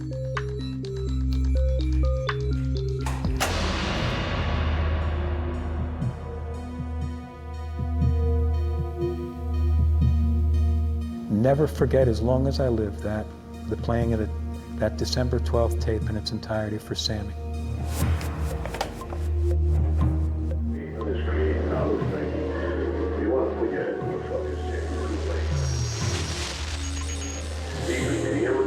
It's basically an hour tirade against Sammy the Bull Gravano.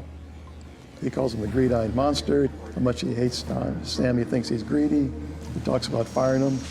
Every fucking time I turn around, there's a new copy popping. More importantly, the recordings had Gotti accusing Gravano of several killings. And every time we got a partner and don't agree with us, we kill him. He kills me, okay? Gravano was just red. He just wanted to burst. He was ready to explode. He was so upset about his loyal, his wonderful boss just bad-mouthing behind his back. Sammy's looking down at the transcript, and he takes his headphones and throws them down on the table and says, "Don't gloat, guys. Don't gloat." And Gravano realized, why should I die in jail for a family I no longer believe in? I want to become a government witness. At that moment, Gravano decided to break the Mafia's code of silence, the omerta, and turn against his boss and his entire Mafia family. We never thought for a minute Sammy would flip. I thought John would flip before Sammy would flip. And I really didn't think there was any chance in the world that John would even think about flipping. He told us about a lot of murders that he committed, which we didn't know about. I think there was a total of 19. He gave us more details as to the Castellano homicide, exactly how the whole thing went down. He was in the car with Gotti. With Gravano on side, what had already been a strong case was now airtight.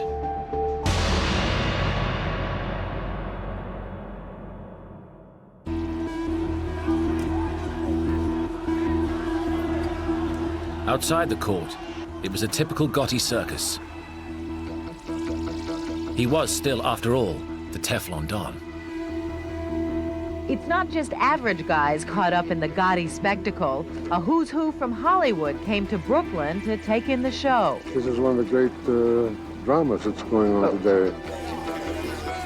The trial was really high drama because it was like the #1 media event here in New York, so the reporters there every day filled up half the courtroom. We all sat with Gotti's minions. And the highlight was when Gravano testified for 9 days. Today, Gravano explained how the two men plotted the 1985 murder of then-boss Paul Castellano and his driver, Tommy Bellotti. How they watched the hit go down outside a New York City steakhouse and then drove past the bullet-riddled bodies.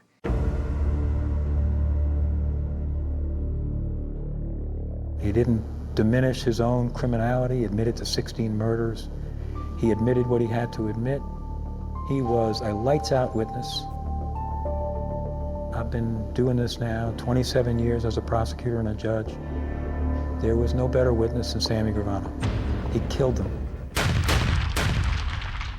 And everybody in the courtroom knew that John Gotti was going to be convicted once Sammy Gravano testified, including John Gotti.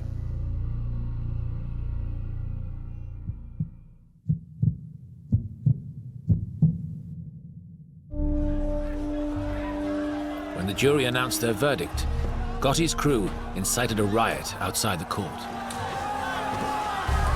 I'm ashamed to say I'm an American in this country. That's what I'm ashamed of. This is wrong what happened to him. What was he, a criminal? Gotti had been found guilty on all charges in June 1992. Racketeering and 5 murders, including the Castellano hit. It took the government 6 years to finally get the so-called Teflon Don, but this time it was the prosecution's turn to gloat. The legendary luck of John Gotti finally ran out.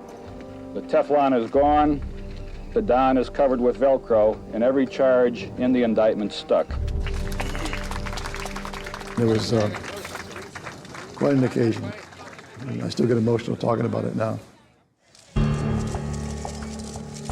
For one member of the prosecution team in particular, it was a moment to be savored. Come on. You can imagine my feelings. How does it feel to be the man who got Gotti? Don't get him nervous now.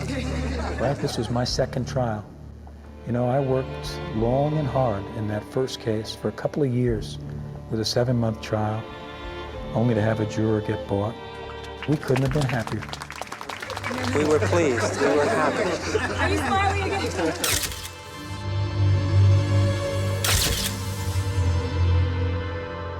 Gotti was sentenced to life in jail, spending 23 hours of each day in solitary confinement.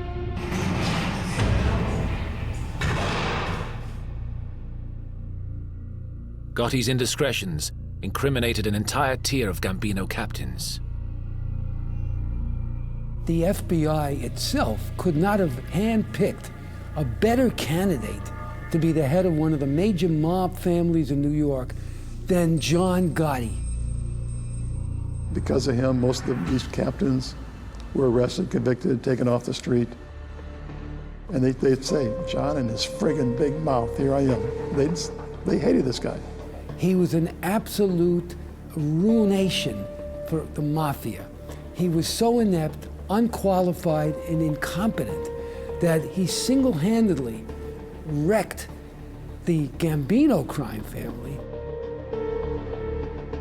John Gotti died in jail in 2002, age 61, after serving 10 years of his life sentence. To some New Yorkers, Gotti will always be a modern-day Robin Hood. But he was never anything more than a thug. His only legacy was the destruction of the most powerful mafia family in history. His legacy, just another boss who killed the previous boss, gets arrested, dies in jail. No more, no less.